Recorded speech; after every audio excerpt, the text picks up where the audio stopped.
देखो दोस्त, हमने लास्ट क्लास में आप लोगों को इक्विलिब्रियम कांस्टेंट तीन तरीके लिखे जाते हैं। एक तो होता है equilibrium constant in terms of partial pressure of reactant and product, और फिर आपको बताया था equilibrium constant in terms of molar concentration of product and reactant, और इक्विलिब्रियम कांस्टेंट लिखने का तीसरा तरीका था इन terms of mole fractions of reactant and product. यही थे ना तरीके तीनों। तो कोई बोले सर ठीक है, हमने इक्विलिब्रियम कांस्टेंट ऐसे ही किसी केमिकल रिएक्शन के लिए ऐसे जस्ट एक बार फिर से लिख देते हैं। सपोज करो हमारे पास है PCl5, नहीं, हमारे पास सपोज करो लिखा है 2SO3 गैसियस, और यहाँ से ये कन्वर्ट हो रहा है, इक्विलिब्रियम है तो 2SO2 गैसियस, इक्विलिब्रियम वाला सिंबल जरूर बनाना, और O2 गैसियस। सपोज करो हमारे पास ये कोई केमिकल रिएक्शन लिखी हुई है और सारे जिसमें गैसियस रिएक्टेंट और गैसियस प्रोडक्ट हैं, तो क्लोज कंटेनर में होगी पक्का।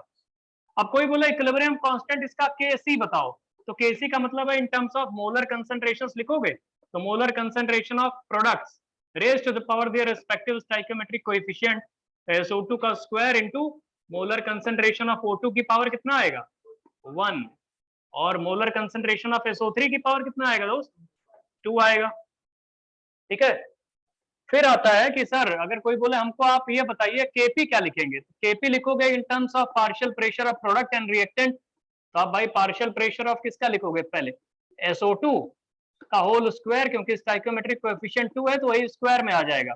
फिर पार्शियल प्रेशर ऑफ O2, इन दोनों को न्यूमरेटर में क्यों लिखा, क्योंकि ये दोनों प्रोडक्ट साइड है, और रिएक्टेंट साइड क्या होगा पार्शियल प्रेशर ऑफ SO3, तो SO3 की पावर क्या करना पड़ेगा हमको बताओ दोस्त, बोला करोगे 2 आएगा।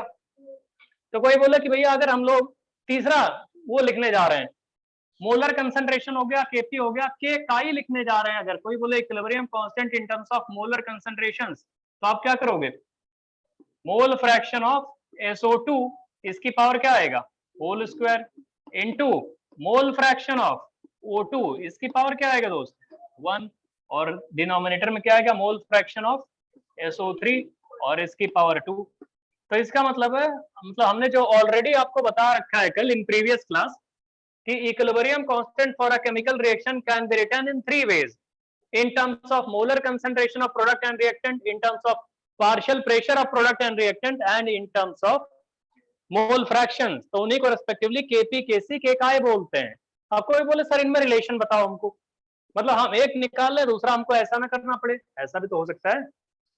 कोई बोले सर हमको सिर्फ मोलर कंसंट्रेशंस गिवन है तो हमने Kc निकाल दिया, अब डायरेक्टली कोई Kp पूछ लेगा अगर, तो कल हमने आपको एक रिलेशन बताया था Kp Kc वाला, नहीं जानते हो Kp is equal to Kc into RT, बहुत बढ़िया, RT की पावर डेल्टा Ng, और डेल्टा Ng के लिए थोड़ा सा हमने स्पेशल प्रिकॉशन लेने को बोला था कि वो number of gaseous moles of product minus gaseous moles of reactant है, और to be very precise delta Ng हो जो होता है वो होता है summation of stoichiometric coefficient of gaseous product minus summation of stoichiometric coefficient of gaseous reactant. Daily revise करते हो बे, बहुत बढ़िया दोस्त। तो कोई बोले सर ठीक है अब हमको Kc पता लग गया Kp पता लग गया और इन दोनों में रिलेशन भी आ गया, कोई बोले Kki में अगर रिलेशन निकाल दो, तो Kki में भी आपको रिलेशन बताने जा रहे हैं, पहले कॉपी तो कर लो जल्दी से, चलो शुरू करो। ठीक है अब कर लिए, तुम कर लिए और करने दो भैया, जल्दी करो दोस्त, जिसने नहीं किया हुआ जल्दी कॉपी कर लो। फिर हम Kki वाला रिलेशन बताने जा रहे हैं, और Kki वाला रिलेशन एक्चुअली प्रेशर के टर्म्स में आएगा, तो हम इसको बताने के बाद ही बताएंगे।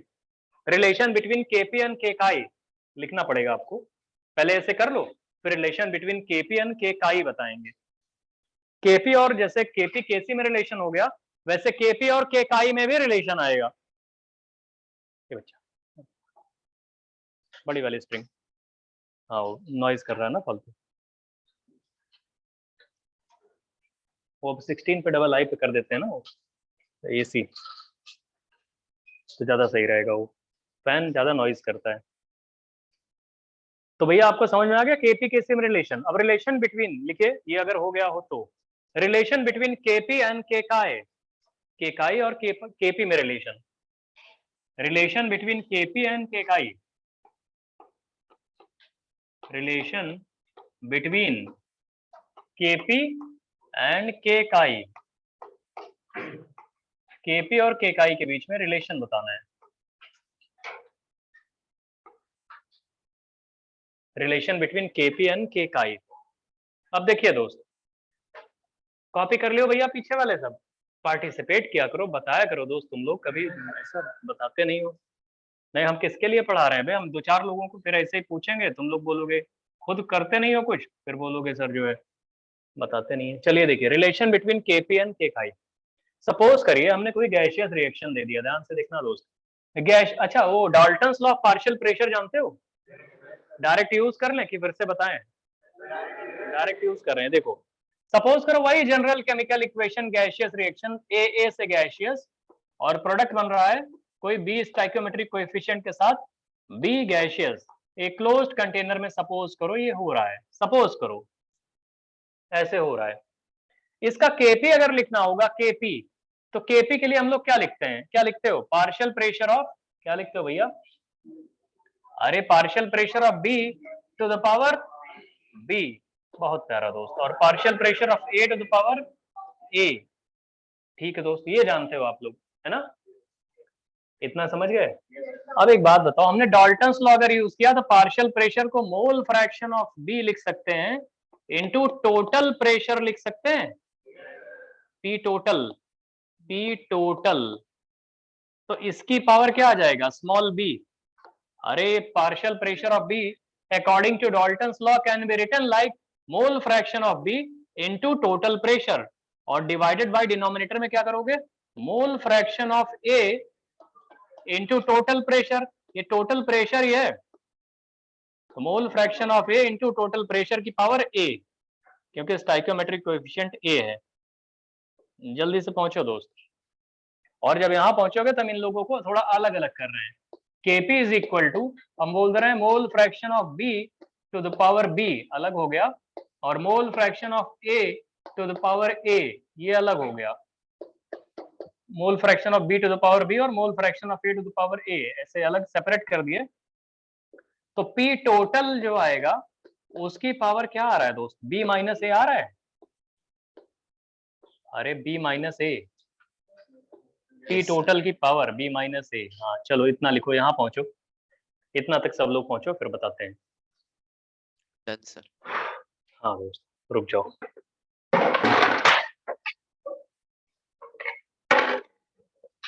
देखिए दोस्त, जो आपने ये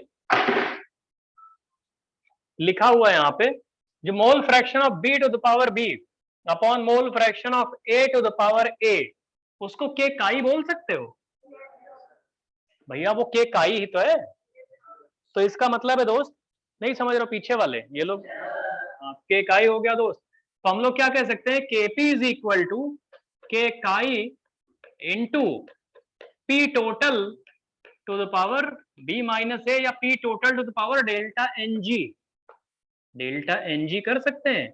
और डेल्टा एन जी वही डेल्टा एन जी है जो number of gaseous moles of product और number of gaseous moles of reactant, या to be very precise summation of stoichiometric coefficient of gaseous product minus summation of stoichiometric coefficient of gaseous reactant, यही तो है।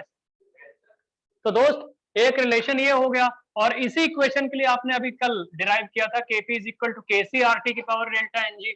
तो दोस्त क्या Kp, Kc और इन सब के बीच में रिलेशन नहीं आ गया? तीनों इक्विलिब्रियम कांस्टेंट के बीच में रिलेशन, अगर Kp पता हो तो Kc निकाल सकते हो, Kc पता हो तो Kki निकाल सकते हो, म्यूचुअली एक दूसरे से रिलेट कर सकते हैं। डायरेक्टली Kc और Kki में रिलेशन निकाल सकते हो? नहीं निकाल सकते। अरे इक्वेट कर दो, इक्वेट कर दोगे तो P टोटल अपॉन RT करके डेल्टा Ng ऐसे नहीं आ जाएगा इक्वेट करने पे। चलो इतना लिखो, जल्दी लिखो।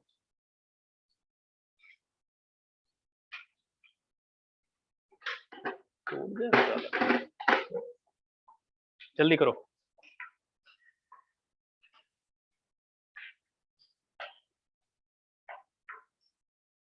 फॉर्मूले ना हाईलाइट करके अच्छे से थोड़ा सा यूज किया करो। तुम लोग जो एक ही पेन से लिखते रहते हो ना, कुछ लोग केमिस्ट्री में, हम बार बार बोले हमको कोई शौक नहीं कलर देखने का, लेकिन हम तुम्हारे अच्छे के लिए कि जब तुम रिवाइज कभी करोगे तो तुमको अच्छा लगेगा। एग्जाम के टाइम क्या होता है ना, बहुत फ्रीक्वेंट रिवीजन की जरूरत होती है, तो जितना अच्छा लिखा होता है, खुद ही सोचो तुम लोग क्या सोचते हो एग्जाम में, शॉर्टकट कि जल्दी जल्दी हमें सब पता लग जाए, सब कुछ अलग अलग लिखा हो, अब पता लगे तुम मिक्स करके लिखे हुए समझ ही नहीं पाओगे एग्जाम के टाइम, वैसे ही प्रेशर रहता है। समझ रहे हो भैया? तो क्या यहाँ से तुम लोग अलग अलग करके के काई और केसी में रिलेशन निकाल सकते हो? अरे दोनों के एलएचएस सेम है, आरएचएस इक्वल कर दो, केकाई अपॉन केसी टाइम्स कुछ आ जाएगा?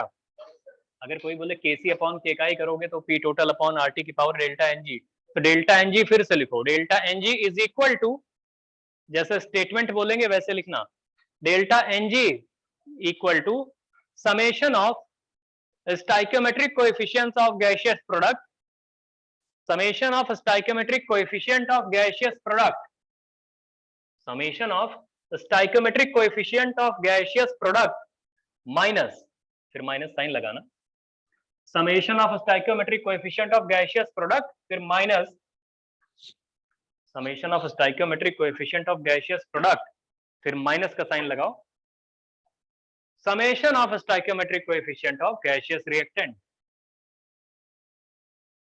पहले आपने लिखा summation of stoichiometric coefficient of gaseous product minus summation of stoichiometric coefficient of gaseous reactant,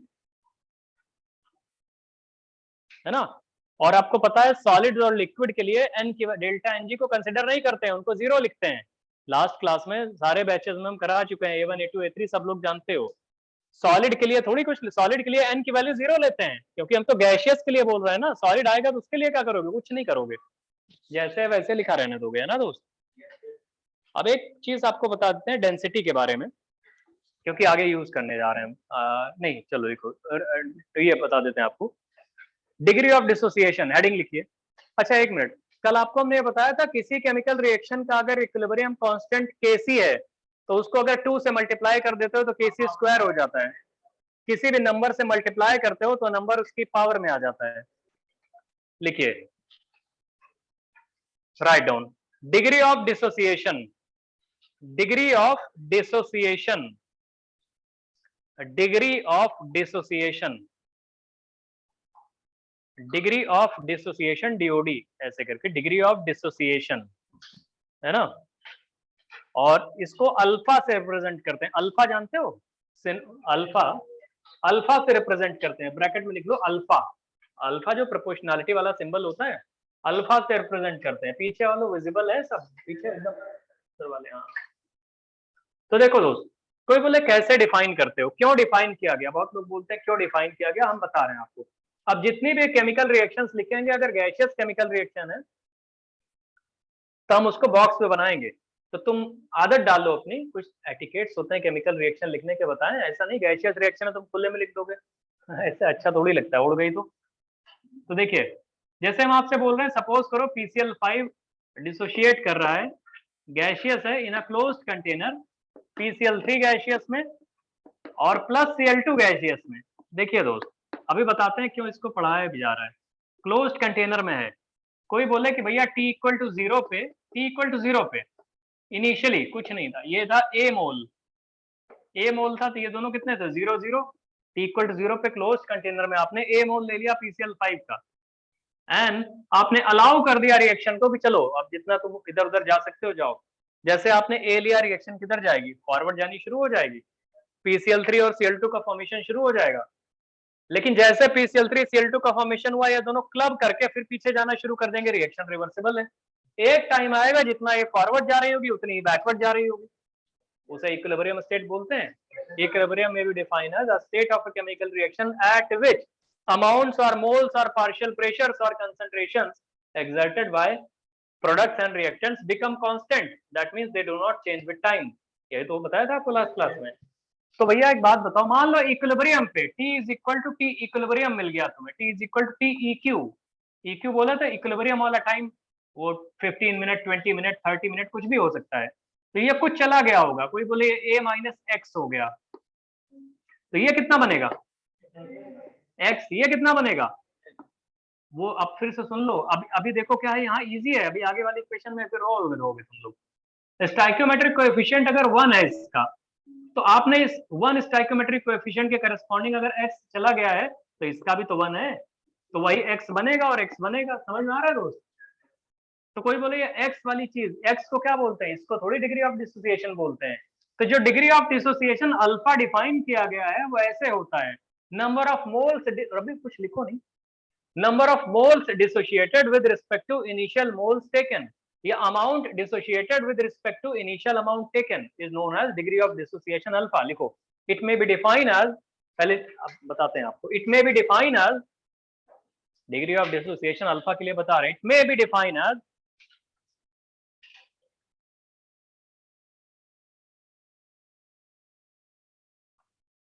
the amount of substance dissociated with respect to the amount of substance dissociated with respect to initial amount taken.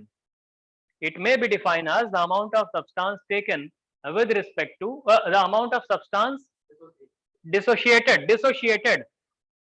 It may be defined as the amount of substance dissociated with respect to initial amount taken. It may be defined as the amount of substance dissociated with respect to initial amount taken, है ना दोस्त? With respect to initial amount taken, ये define किया गया है। तो amount है, अगर किसी एक सब्सटेंस की बात कर रहे हो तो amount is directly proportional to moles. अरे mass is upon molecular mass को मोल्स बोलते हैं।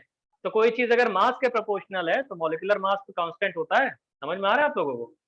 तो इसका मतलब अगर हम अल्फा को लिखें अमाउंट डिसोशिएटेड, रुक जाओ अभी, अमाउंट डिसोशिएटेड, अभी रुक जाना अभी, upon initial amount taken, initial amount taken, तो ये ट्रू है ना भैया?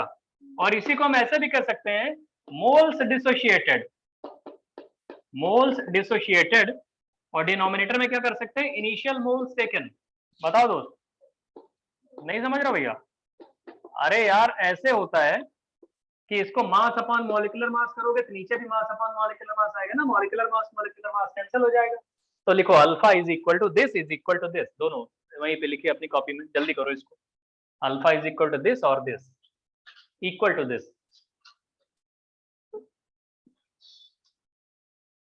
Amount dissociated upon initial amount taken is equal to moles dissociated upon initial moles taken। दोनों ही होते हैं दोस्त।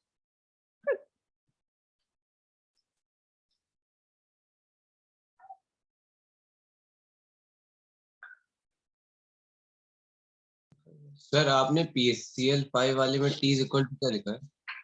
T is equal to equilibrium. जब बताते हैं तो ध्यान से सुना करो, तुम्हारा दिमाग नहीं रहता क्या क्लास में? नहीं सर, नीचे वाला नहीं, ऊपर वाला सर।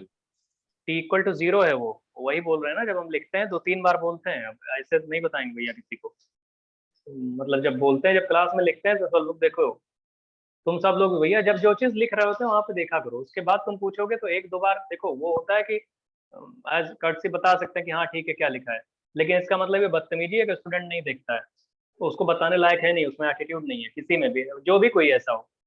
किसी गलती की वजह छूट जाए, नहीं दिख रहा हो तो अलग चीज है, लेकिन हम जब लिख रहे होते हैं, तुम खुद ही अगर रिकॉर्डिंग देख लेना, कम से कम 2-3 बार रिपीट किया, T equal to 0, T equal to 0, T equal to 0, वो हमारी आदत है जो करने की है। तुम लोग ध्यान से देखा करो दोस्त। देखो ये हो गया। अच्छा, इस पर्टिकुलर रिएक्शन के लिए अल्फा की वैल्यू क्या लिखोगे? कितना डिसोशिएट हुआ है? एक्स मोल, एक्स मोल डिसोशिएट किया ना, ये एक्स ही तो डिसोशिएट किया है। ओरिजिनली कितना लिया था? ए। तो क्या इस पर्टिकुलर रिएक्शन के लिए alpha is equal to x by A आएगा? या यहां से एक्स की वैल्यू क्या कर सकते हैं, ए अल्फा कह सकते हो? अबे x is equal to A alpha, बताओ दोस्त। X is equal to A alpha, क्योंकि a mole initially T equal to 0 पे लिया था, T equal to T equilibrium पे A माइनस एक्स लिया हुआ है।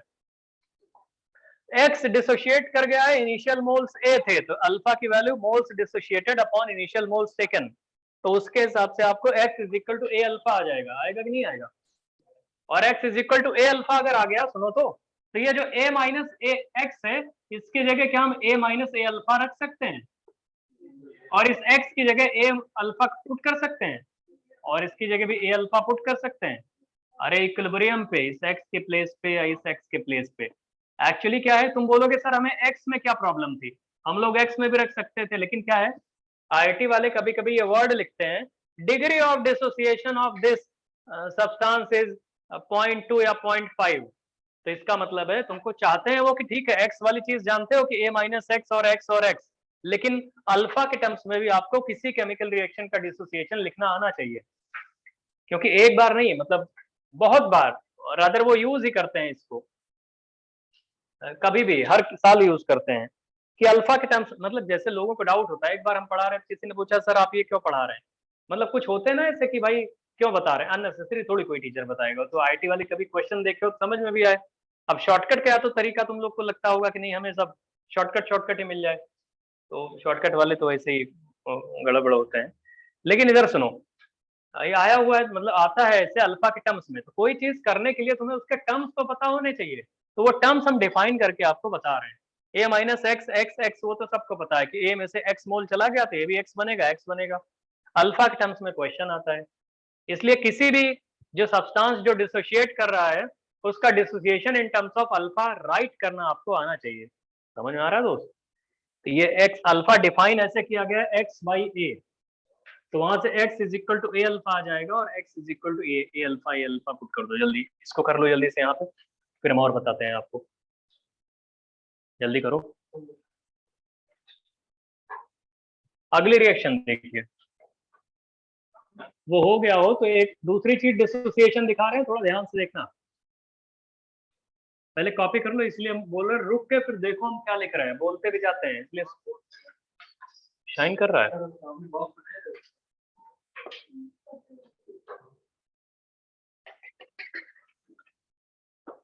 यहाँ दिख रहा है? देखो दूसरी इक्वेशन हम ये बता रहे हैं, सपोज करो हमारे पास N2O4 गैसियस है, ध्यान देना N2O4 गैसियस, और ये टूट रहा है 2NO2 गैसियस में।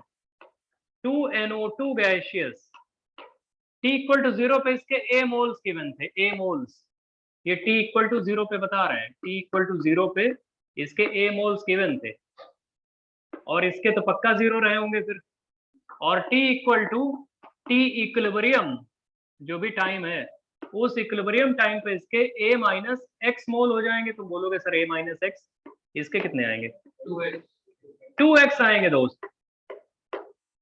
What stoichiometry of this chemical equation suggests us कि corresponding to dissociation of 1 mole of N2O4, 2 mole of NO2 appears simultaneously, यही तो कह रहा है ये। 1 mole N2O4 का अगर डिसअपियर होगा तो 2 mole NO2 का अपीयर होएगा, तो अगर ये x मोल डिसअपियर हुआ है तो ये कितना अपीयर होगा? 2x मोल डिसअपियर होगा, ओ सॉरी अपीयर होगा।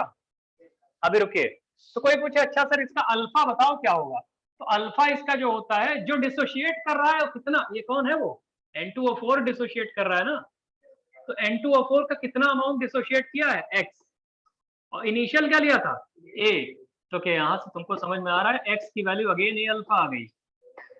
तो इस केमिकल रिएक्शन को अगर लिखना होगा तो हम क्या लिखेंगे, a माइनस एक्स की जगह a minus A alpha put कर सकते हैं, और 2x की जगह 2a अल्फा पुट कर सकते हैं। बताओ दोस्त, अब इसको कॉपी कर लो। मतलब हम किसी केमिकल रिएक्शन के डिसोसिएशन को या किसी सब्सटेंस के डिसोसिएशन को in terms of degree of dissociation alpha लिख रहे हैं, किसी स्पीशीज के डिसोसिएशन को in terms of how to write dissociation of a chemical species in terms of degree of dissociation alpha, यही कर रहे हैं हम। अब इसका यूज आने वाला है, देखो दोस्त हम किन्हीं चीजों के यूज होते हैं तभी डिराइव करके बताते हैं। देखो और किसी बैच में जरूरी नहीं कि डेरिवेशन करवाया जाए 12th पास में, तुम लोग 11th में हो, 2 साल का टाइम लेके आए हो, इसलिए हर चीज का डेरिवेशन दिखाते हैं दोस्त, नहीं तो कोई मतलब थोड़ी होता है कि जबरदस्ती डेरिवेशन बताने का, टाइम किल करने का। तुमको बहुत सारे ऐसे लोग शॉर्टकट भी मिल सकते हैं जो भाई छोटी छोटी चीजों में निकाल देंगे, फिर डीप में पढ़ने का क्या मतलब है। तुम शॉर्टकट के लिए ज्वाइन करना है तो अगले साल 6 महीने के लिए ज्वाइन कर लेना, तो उसमें देखना कैसे ये सब नहीं बस बता देते हैं, ये जानते हो, लेकिन कहीं भी शॉर्टकट में भी पढ़ने के लिए तुम कहीं ना कहीं वर्ड सुने रहते हो, जैसे जो लोग सिर्फ कभी ज्वाइन करते हैं ना क्रैश कोर्स, कम से कम वर्ड सुने रहते हैं वो लोग, तो उनको थैंकफुल होना चाहिए अपने स्कूल के टीचर्स का जिसने कभी उनको वर्ड बताया था, भले कुछ नहीं समझाया उसने। ऐसा भी तो होता है, स्कूल के टीचर तुम लोग बोलते हो कुछ नहीं पढ़ा रहे हैं, लेकिन कम से कम वर्ड दिखा तो देखे, ये देखो वर्ड, तुमको कुछ समझ में नहीं आया तो बोलेंगे जाओ हो गया, समझ रहा हो गया, क्लियर है भैया। तो मतलब अब देखो यहाँ डिटेल में आप लोग समझ में आ गए, तो हम ऐसे काम करते हैं। अच्छा सुनो तो, भी सुनो तो, कोई बोले सर इसका हमको केसी का एक्सप्रेशन लिखना हो इस पर्टिकुलर रिएक्शन का, तो केसी का एक्सप्रेशन क्या लिखोगे आप, NO2 का होल स्क्वायर अपॉन N2O4 लिखोगे। सुनो तो इसके मोल्स कितने हैं, अगर ये A मोल्स था, सॉरी हमने यहाँ पे लिखना A मोल्स था ये, तो इक्विलिब्रियम पे NO2 के कितने मोल हैं, मोल्स की बात कर रहे हैं सपोज करो, या जो भी है, क्या हम इसको ऐसे लिखते हैं, रुक तो जाओ, 2A alpha moles upon V, volume है कंटेनर का V, कंसंट्रेशन तभी तो आएगा होल स्क्वायर, और डिनोमिनेटर में क्या आएगा, A minus A alpha upon V। किसी को प्रॉब्लम इसमें, अरे कंसंट्रेशन का मतलब होता है मोल्स अपॉन वॉल्यूम, अल्फा के टर्म्स में Kc ऐसे लिख लोगे, ठीक है, V भी आएगा इसमें, V मतलब volume of container, total volume of container है ये, कंसंट्रेशन है ना वो दोस्त। कोई बोले हम सर वो इसके टर्म्स में, अल्फा के टर्म्स में नहीं लिखेंगे, तो एक्स के टर्म्स में लिख लो, तब भी आंसर आ जाएगा भाई, एक्स के टर्म्स में लिखोगे तो कोई बात थोड़ी, कुछ ऐसा है 2x अपॉन V करना पड़ेगा, उसका स्क्वायर करना पड़ेगा। अगर कोई बोले नहीं हम एक्स के टर्म्स में लिखेंगे, वैसे अल्फा के टर्म्स में आदत डाल लो, और ये फिर क्या करना पड़ेगा, a minus x upon V. तो Kc का एक्सप्रेशन ऐसे लिखोगे दोस्त, लिख लो इस पर्टिकुलर रिएक्शन के लिए, जल्दी करो वहीं पे। आप बताओ किसी को कहीं पे कुछ प्रॉब्लम हो, पीछे वालों दिख रहा है तुम लोगों को, जल्दी करो भैया। Kc का एक्सप्रेशन लिखो तो ऐसे ही, थोड़ा स्पीड में करना सीखो, ये स्क्वायर ना भूल जाना तुम लोग, कहीं भी स्क्वायर ना मिस कर देना। अभी हम कॉपी देख रहे हैं तुम लोगों की, थोड़ी देर में अभी क्वेश्चन देंगे ना बोर्ड पे, फिर क्लास में आके दोस्त कॉपी देखते हैं, कोई चीज मिसिंग हो, कोई वर्ड अगर आपको ना दिख रहा हो,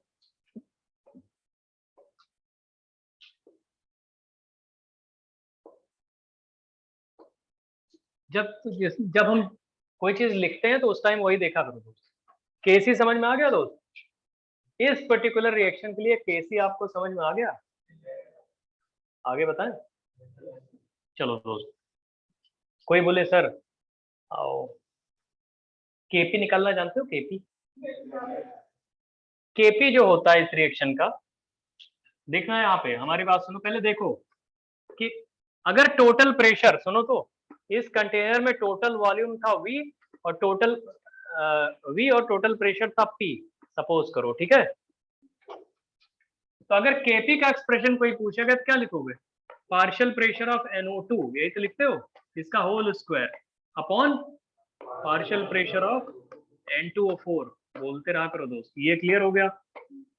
अब कोई बोले सर पार्शियल प्रेशर कैसे लिखते हो, तो हम ये बोल रहे हैं पार्शियल प्रेशर ऑफ NO2 जो होता है वो मोल fraction of NO2 into total pressure आएगा। मोल फ्रैक्शन ऑफ NO2 के लिए moles of NO2 upon total moles, तो मोल्स ऑफ NO2 आ जाएगा इसमें, हम जो लिख रहे हैं देखो 2 alpha upon A plus A alpha और इनटू कैपिटल P का होल स्क्वायर डिवाइडेड बाय, रुको हमको लिख लेने दो, A minus A alpha upon A plus A alpha into P। Shocking लगा होगा, लगा ना, बता रहे हैं क्या होता है, ऐसा शॉक क्यों लगा तुम लोगों को, क्योंकि तुम पार्शियल प्रेशर वाला फॉर्मूला ठीक से अप्लाई नहीं कर पा रहे हो। सुनो, पूरे मिक्सचर में, अल्फा के टर्म्स में बात कर रहे हैं, पूरे मिक्सचर में N2O4 के मोल है A minus A alpha, NO2 के मोल कितने हैं 2 अल्फा, इनको ऐड कर दो तो क्या A प्लस ए अल्फा आ रहा है, तो टोटल मोल्स कंटेनर में इसके और इसके मिला के कितने आएंगे, A minus A alpha plus 2A alpha is equal to A plus A alpha, ये टोटल मोल्स हो गए, टोटल मोल्स हो गए। N2O4 के कितने मोल है, A minus A alpha, NO2 के कितने मोल है 2A alpha. Mole fraction of N2O4 कैसे निकालोगे, moles of N2O4 upon total moles, और सुनो तो मोल फ्रैक्शन ऑफ NO2 कैसे निकालोगे, moles of NO2 upon total moles, moles of NO2 2A alpha है, टोटल मोल्स कितना है A प्लस ए अल्फा, तो क्या ये मोल फ्रैक्शन आ गया, इनटू टोटल प्रेशर से मल्टीप्लाई किया, क्या ये पार्शियल प्रेशर आ गया NO2 का, मोल फ्रैक्शन इनटू टोटल प्रेशर, ये हो जाता है पार्शियल प्रेशर और उसका स्क्वायर। वैसे डिनोमिनेटर में पार्शियल प्रेशर ऑफ N2O4 रखना है, तो पहले डिनोमिनेटर में क्या किया हमने, मोल फ्रैक्शन किसका रख दिया है, N2O4 का, तो मोल फ्रैक्शन ऑफ N2O4 लिखने के लिए मोल्स ऑफ N2O4 देखोगे तो A माइनस ए अल्फा, और टोटल मोल्स कितने हैं, सबको ऐड करने पे A plus A alpha, A minus A alpha moles हो गए, टोटल मोल्स कितने हो गए A plus A alpha multiplied by total pressure, तो mole fraction into total pressure, क्या ये पार्शियल प्रेशर आ जाएगा, तो पार्शियल प्रेशर ऑफ NO2 और पार्शियल प्रेशर ऑफ N2O4, तो इसी का स्क्वायर, और ये ऐसे करके आ जाएगा दोस्त, ये सिंप्लीफाई कर लोगे इसको, अरे ये तो बहुत सिंपल सी चीज है, अभी आगे आउट बड़ी दे रहे हैं। कर ले रहे हो इसको भैया? अब लिख लो। देखो हमने जानबूझ के एक ही लाइन में लिखा, तुमकी आदत बने ना तुम्हारी कि थोड़ा डेयर करने का, नहीं ऐसे हम तुमको अलग अलग लिख के समझाते रहे ना मोल होल, तो करते रहोगे तुम तो।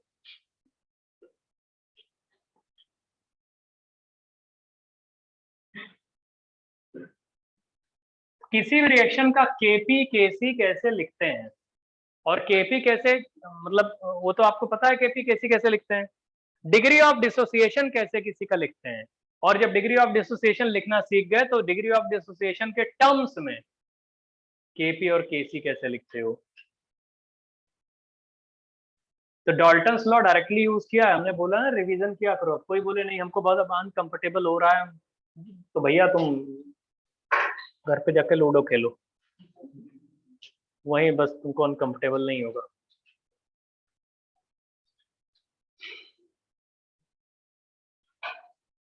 मोल फ्रैक्शन, पार्शियल प्रेशर क्या होता है, मोल फ्रैक्शन इनटू टोटल प्रेशर, यही होता है ना। तो हमने मोल फ्रैक्शन इनटू वो कर दिया। ठीक है दोस्त, हो गया ये। आगे बताएं। अभी भी अच्छा, चलो एक बार बता दो भाई, कुछ नहीं कहेंगे। किसी को प्रॉब्लम है इसमें पूछ लो अभी, नहीं तो आगे फिर प्रॉब्लम पूछोगे तो अच्छा नहीं लगेगा फिर हमको। मतलब हम जब टाइम देते हैं तब पूछता नहीं कोई, फिर हम अभी 2-3 क्वेश्चन करा जाएंगे तब ऐसे ऐसे क्वेश्चन पूछोगे जो देख के लगता है कि भाई इसने कुछ नहीं पढ़ा है। इसलिए टाइम देते हैं, उस टाइम पूछते नहीं हो। देखो यहाँ पे, उधर यहाँ तो दिख नहीं रहा, इधर देखो। एक काम करते हैं, हम कुछ रिएक्शंस दे रहे हैं, उनको कैसे आप लिखोगे देखिए। जैसे हम बोल रहे हैं, सुनिए तो, 2 अमोनिया लिखा है, थोड़ा देख लो। 2 अमोनिया गैसियस, ये 2 अमोनिया गैसियस है दोस्त। इसको जब हीट करोगे, ये डिसोशिएट करेगा, तो ये बनाता है N2 gaseous plus 3H2 gaseous. सुनते रहो भैया, नहीं तो फिर अभी हम लिखेंगे कुछ और तुम यहाँ देखते नहीं हो, सुनते नहीं हो, फिर तुमको बाद में लिखोगे, क्योंकि जब तुम बस कॉपी करने के लिए बैठे हो ना, तुमको कुछ नहीं समझ में आएगा। जैसे होता नहीं, हम कुछ बता देते तब तक कोई कहीं का दिमाग कोई और होगा यहाँ क्लास में, फिर आओगे ये क्या लिखा है, ये क्या लिखा है, ऐसे करोगे। 2 अमोनिया गैसियस से N2 gaseous plus 3H2 gaseous, हम जो देखते हैं ना रेगुलर क्लास में वही बता रहे हैं, इसलिए अटेंटिव होके। 1.5-2 घंटे की क्लास होती है, 1.5 घंटे की, उसमें भी अटेंटिव नहीं बैठते हो तो तुमको क्या लग रहा है कि लाइफ में क्या अचीव कर लो। समझ रहे हो भैया, थोड़ा सा स्ट्रिक्ट बनो अपने साथ। इधर देखो, इसके ए मोल्स है टी इक्वल टू 0 पे, ए मोल्स है, ये मोल्स नहीं लिखेंगे हम, बस टी इक्वल टू 0 पे हमने बोल दिया है इसके ए मोल्स हैं। और टी इक्वल टू टी पे, या T is equal to T equilibrium पे, इसके मोल्स देखिए कितने हैं। इसके मोल्स जो भी है, मोल्स की बात कर रहे हैं, ए माइनस एक्स चला जाएगा। कोई बोले सर ए माइनस 2x क्यों नहीं लिखा, तुम 2x लिखोगे तब भी कोई बात नहीं, जो एक होता है पहले एक ही लिखते हैं, ए माइनस एक्स चला गया। तो अगर ये x, अच्छा इनिशियली ये दोनों क्या थे, 0 और 0, ये 0 0 थे और ये था a। अगर ये a माइनस एक्स है तो ये कितना बनेगा। और यही तो प्रॉब्लम है, किसी को इसमें x/2 लिखने में दिक्कत होती है क्या। अबे जब स्टाइकियोमेट्रिक कोएफिशिएंट 2 था तब आपने बोला x चला गया, तो जब स्टाइकियोमेट्रिक कोएफिशिएंट 1 होएगा तो x/2 ही तो बोलोगे, और जब स्टाइकियोमेट्रिक कोएफिशिएंट 3 होगा तो 3x/2 बोलोगे। बता दो, अभी पूछ रहे हैं हम, कोई प्रॉब्लम। 3x/2 लिखा है ये, 3x/2 नहीं प्रॉब्लम है ना। कोई बोले सर इसका अल्फा बताइए, तो अल्फा आप लिखोगे, जो डिसोशिएट होता है उसके टर्म्स में देखते हैं। अमोनिया डिसोशिएट कर रहा है क्या, x, इनिशियल क्या था a, बहुत बढ़िया। तो यहाँ से x की जगह पे हम क्या रख सकते हैं, a अल्फा। ठीक, तो भैया ये जो a माइनस एक्स लिखा है, जगह ये लिखो, रिएक्शन लिखो, रिएक्शन लिखो जल्दी से।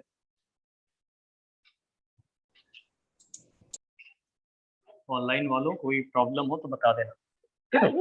No sir. Okay sir. बहुत प्यारा दोस्त, चलो बताओ। हम यहाँ पे x की वैल्यू लिख देते हैं, अल्फा की वैल्यू x/a, और अल्फा की वैल्यू x/a लिखा है हमने।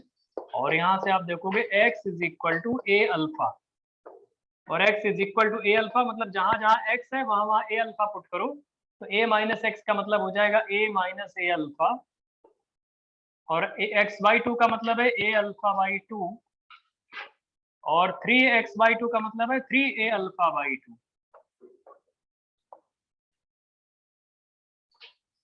x के टर्म्स में लिखने का ट्रेंड अब ट्रेंडिंग नहीं है, अब ट्रेंडिंग है अल्फा के टर्म्स में लिखने का। तो अल्फा के टर्म्स में लिखना सीखो, क्योंकि केपी केसी की वैल्यू अब जब मिलनी है आपको ना, तो अल्फा के टर्म्स में ही मिलेगी और कभी नहीं मिलेगी। तो हमने क्या है, एक्स के टर्म्स में शुरुआत में आपको बता दिया कि आप फैमिलियर रहो कि एक्स वाला ऐसे ऐसे ऐसे होता है। अल्फा के टर्म्स में तो डिफाइन करके आप करोगे ना, ठीक है। अब हम बैक टू बैक यहाँ पे रिएक्शंस लिखने जा रहे हैं। रिएक्शंस ऐसे ही कुछ भी, और तुम्हें जानते हो उनके नीचे क्या लिखना है। सुनो तो क्या करना है, सब लोग सुन लो, ये अभी कॉपी कर लेना अभी। ये रिएक्शन जब लिख लियो आप लोग, उसके बाद हम यहाँ पे बैक टू बैक 4-5 रिएक्शन लिखेंगे। इन 4-5 रिएक्शन 6 रिएक्शन जितनी भी हमको दिख पाएंगे, उनके नीचे हम बस उसमें क्या है, शुरुआत में कोई ए मोल बी मोल सी मोल दे देंगे। उसके नीचे तुम्हें क्या करना है, ऐसे लिखना पड़ेगा a minus x x/2 x/3 जो भी आएगा, और a माइनस ए अल्फा अल्फा/3 अल्फा/4 ऐसे जो भी आएगा, ठीक है। ये दोनों चीजें तुम्हें लिखनी पड़ेंगी। हम ये जानना चाहते हैं क्या तुम लोग फैमिलियर हो गए इससे। बहुत छोटी चीज है, लेकिन इसकी प्रैक्टिस कराएंगे तो फिर आगे बड़ी बड़ी चीजें भी हो पाएंगी। फिर केपी केसी पे प्रैक्टिस करवाएंगे, ठीक है। सॉलिड देंगे ही नहीं, अभी जब देंगे तो बात करेंगे, ठीक है। अभी लिखो, जब आएगा तब बताएंगे, अभी गैशियस लिखेंगे, ठीक है भैया। इसे कॉपी कर लीजिए, अब कॉपी कर लीजिए। क्या बच्चा, कोई पूछ रहा है ऑनलाइन? हाँ sir, alpha is equal to X by A लिखा है आपने और X is equal to A alpha लिख दिया, तो सर हर बार ये लिखना पड़ेगा क्या? हर बार ना लिखो, हम देख थोड़ी रहे हैं मतलब तुम्हें डायरेक्टली सुनो, अगर कोई डायरेक्टली ऐसे ही कर देगा a minus x A minus alpha, हम कुछ कहेंगे थोड़ी। लेकिन ये तो ट्रेंड मतलब ऐसे ही होता है कि कभी गलती ना हो जाए, इसलिए हम इसको लिख के बताते हैं। मतलब सोचो, हम पढ़ा रहे हैं, हम रोज हर साल पढ़ा रहे हैं, फिर भी हम ऐसे लिख के बता रहे हैं। इसका मतलब है कि बहुत सारे ऐसे भी मीडियोकर लोग बैठे होते हैं जो समझने में बड़ी डिफिकल्टी होती है जिनको, तो इसलिए हम हर बार लिखते हैं alpha is equal to x by a, x is equal to A alpha. अब तुम में से स्मार्ट लोग हो, काफी लोग हो, तो जरूरी थोड़ी है कि लिखते रहो यही। ये मत लिखना, कोई जरूरी नहीं है, इसके लिए हम नहीं कहेंगे, लेकिन ये साले जरूर लिखना, ये वाला, समझ रहे हो ना। यस चलो सर। दोस्त, हाँ देखो, हम अब यहाँ पे हम रिएक्शंस लिख रहे हैं और तुम लोग उधर शुरू कर दो, यहाँ से, यहाँ।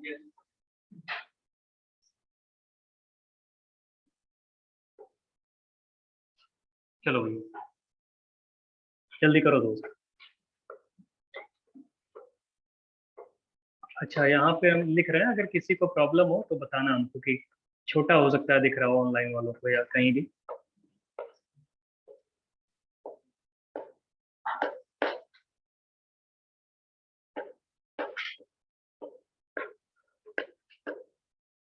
रिएक्शन हम एक बार बोल दे रहे हैं क्या लिखा हुआ है। 2SO3 गैशियस से 2SO2 gaseous plus O2 gaseous, ये लिखा हुआ है।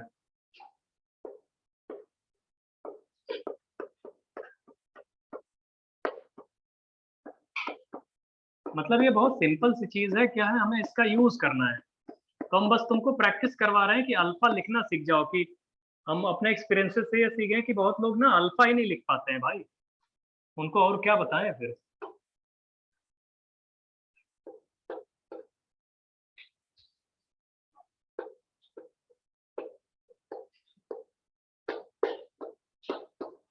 यहाँ से किसी शाइन कर रहा है इधर।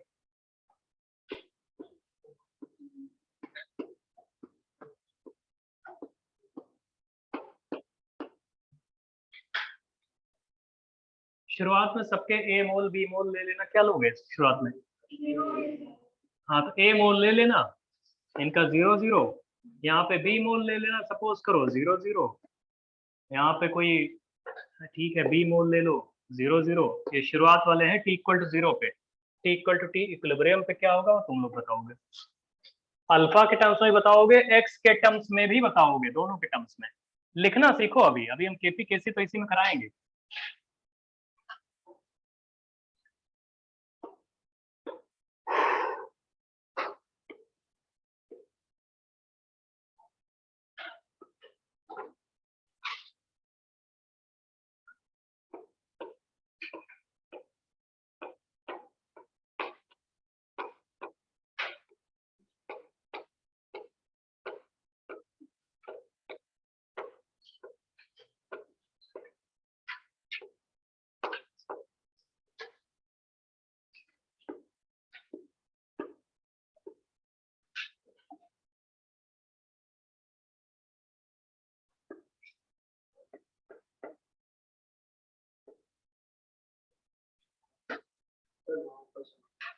हाँ अबे देख आज जगह देख लो इधर होके CO2 गैशियस से CO gaseous plus half O2 gaseous, अगल बगल देख लो CO2 गैशियस से CO gaseous plus half O2 gaseous.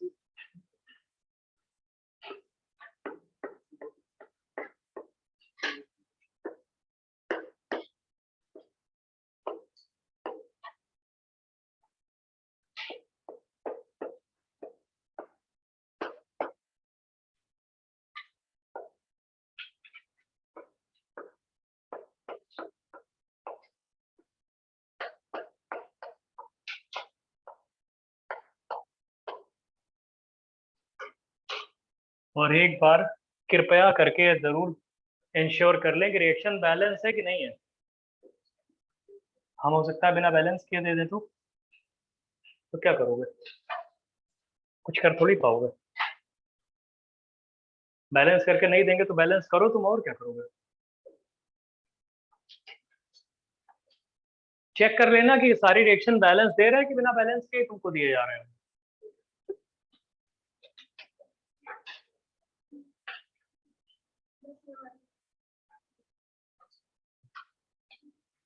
हमें इन सबके एक्स के टर्म्स में क्या आएगा, मतलब इन सब में ए मोल ले लो, सब में ए मोल 0 0, ए मोल 0 0। ए एक्चुअली लोगों को 0 दिखता है इसलिए हम बी मोल ले रहे हैं, बी मोल 0 0। ये भी बी मोल 0 0 0 सबके, बाकी आप वही बी मोल इनिशियली ले रहे हो। हर केस में बी मोल 0 0 0। अरे इनिशियली जो डिसोशिएट होने वाली स्पीशीज है उसके बी मोल, बाकी सबके 0 0 0। देखो ये है HNO3 गैशियस, NO2 गैशियस में टूट रहा है, वाटर गैशियस में टूट रहा है, और O2 गैशियस में टूट रहा है, O2 ऑक्सीजन, ऐसे ऑक्सीजन गैशियस में ब्रेक हो रहा है।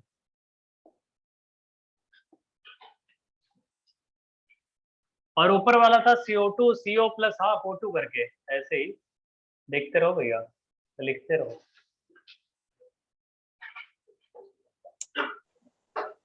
हाँ बता रहे हैं 6 वाले लिख रहे हैं हम तो। ये है CO2 से CO प्लस हाफ O2 और HNO3 से NO2 plus H2O plus half O2।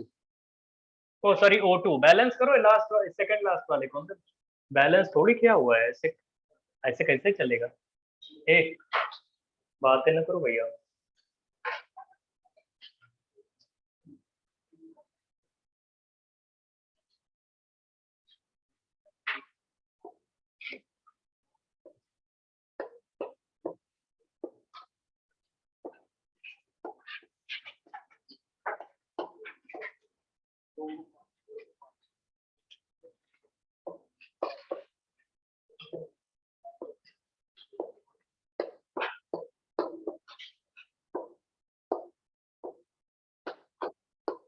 ये 7 रिएक्शंस लिखी हैं, सबके इनिशियली बी मोल ले लेना। सुन लो भैया, कहीं सबके इनिशियली तुम्हें बी मोल लेने हैं, इनिशियली सबके बी मोल लेने हैं। ये तुम बातें ना करो भैया, तुम लोग पीछे मिडिल में जो बैठे हैं ना, बातें ना करो बेटा। कुछ नहीं दिख रहा तो हमसे पूछ लो, क्या दूसरे को समझा रहे हो?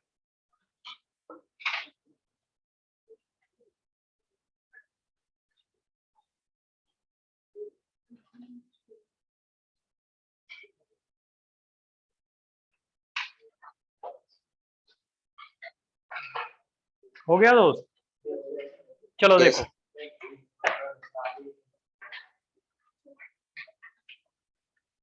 यहाँ पे a माइनस ए अल्फा के टर्म से बताओ, पहले क्या आएगा? a minus x by 2। यहाँ देखो सब लोग, इधर देखो, लिखना नहीं है, छोड़ो। हाँ बहुत बढ़िया। a माइनस एक्स बाई 2, तो इसको a माइनस ए अल्फा कह सकते हो, ए अल्फा बाई 2। बहुत बढ़िया दोस्त, ए अल्फा बाई 2। b और यहाँ पे क्या आएगा? b माइनस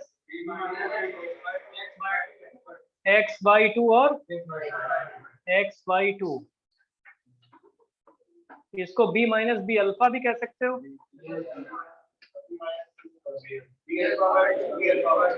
बहुत बढ़िया दोस्त, b alpha by 2 and B alpha by 2, इतने में किसी को प्रॉब्लम?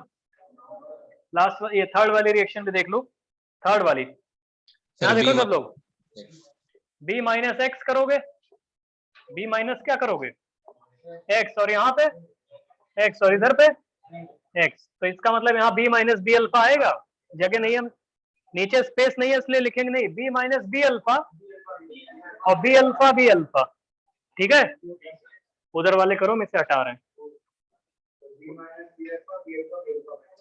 रुक जाओ सबको कर लेने दो, सारे हो गए सर। बहुत बढ़िया दोस्त, बहुत प्यारा, और कर लेने दो।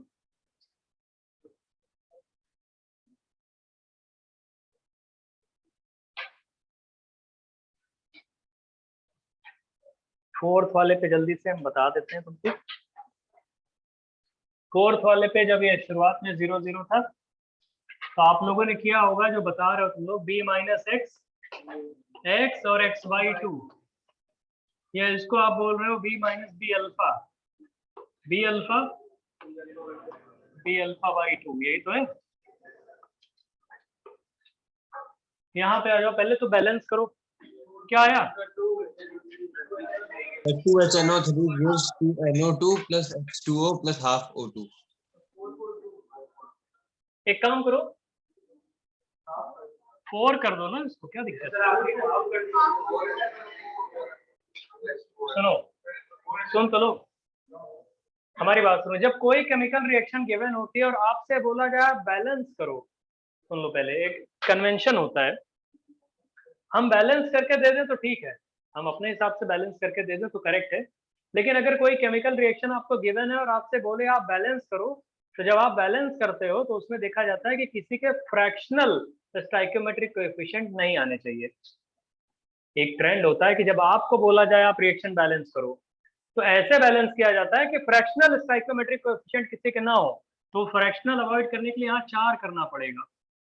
ये कितना आएगा 4, और ये कितना आएगा 2, और ये 1, ठीक है भैया। जो लोग 2 से कर रहे हो 2HNO3 और ये ऐसे करके, वो भी ठीक है, लेकिन हाफ O2 करना पड़ेगा। लेकिन जब आपको इक्वेशन दी जाती है, आपने पहले भी बैलेंस किया हुआ होगा, तो जो सिंपलेस्ट रेशियो, होल नंबर का रेशियो आता है वही रखते हैं, सिंपलेस्ट वाला, है ना दोस्त, फ्रैक्शनल नहीं रखते हैं। ऐसा भी नहीं इसको 8 कर देंगे, सिंपलेस्ट तो यही है, फ्रैक्शनल नहीं रखते हैं और सिंपलेस्ट रखते हैं, जो किसी से डिवाइड ना हो सके। ये समझ में आ रहा है भैया? 4 4, तो यहाँ पे क्या किया होगा आप लोगों ने, अबे b माइनस एक्स, फिर x बाई 2 x बाई 4, ये आपने b माइनस बी अल्फा और ये b अल्फा बाई 2 और b अल्फा बाई 4। ऑनलाइन वालों कोई डाउट? No sir. बहुत बढ़िया दोस्त, बहुत बढ़िया। P4 वाले पे आ जाओ जल्दी से। अरे b माइनस बी अल्फा और b अल्फा बाई 4,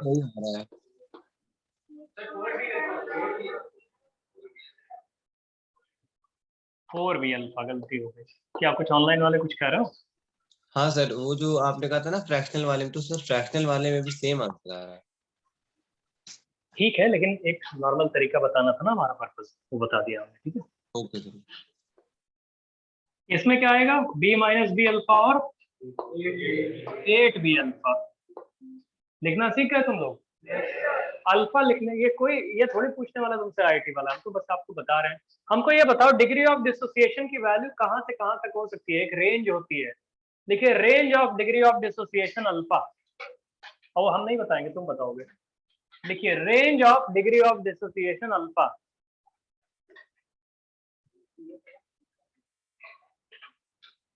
बहुत बढ़िया दोस्त, range of degree of dissociation alpha कितना आएगा? 0 से 1। नहीं समझ रहे हो, इसमें बताने वाली क्या चीज है? 0 से 1 आएगा? हेलो ऑनलाइन वाले, range of degree of dissociation alpha का Yes. मतलब है अल्फा लाई बिटवीन 0 to 1, दोनों पे ओपन इंटरवल कर लेना।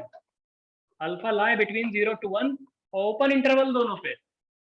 अबे कोई चीज डिसोशिएट करेगी तो या तो 0% होगी या तो 100%, इन्हीं के बीच में तो डिसोशिएट करेगी। अल्फा अगर 0 है तो इसका मतलब डिसोशिएट ही नहीं कर रही है। अल्फा की वैल्यू 1 का मतलब 100% डिसोशिएट। नहीं समझ रहे हो?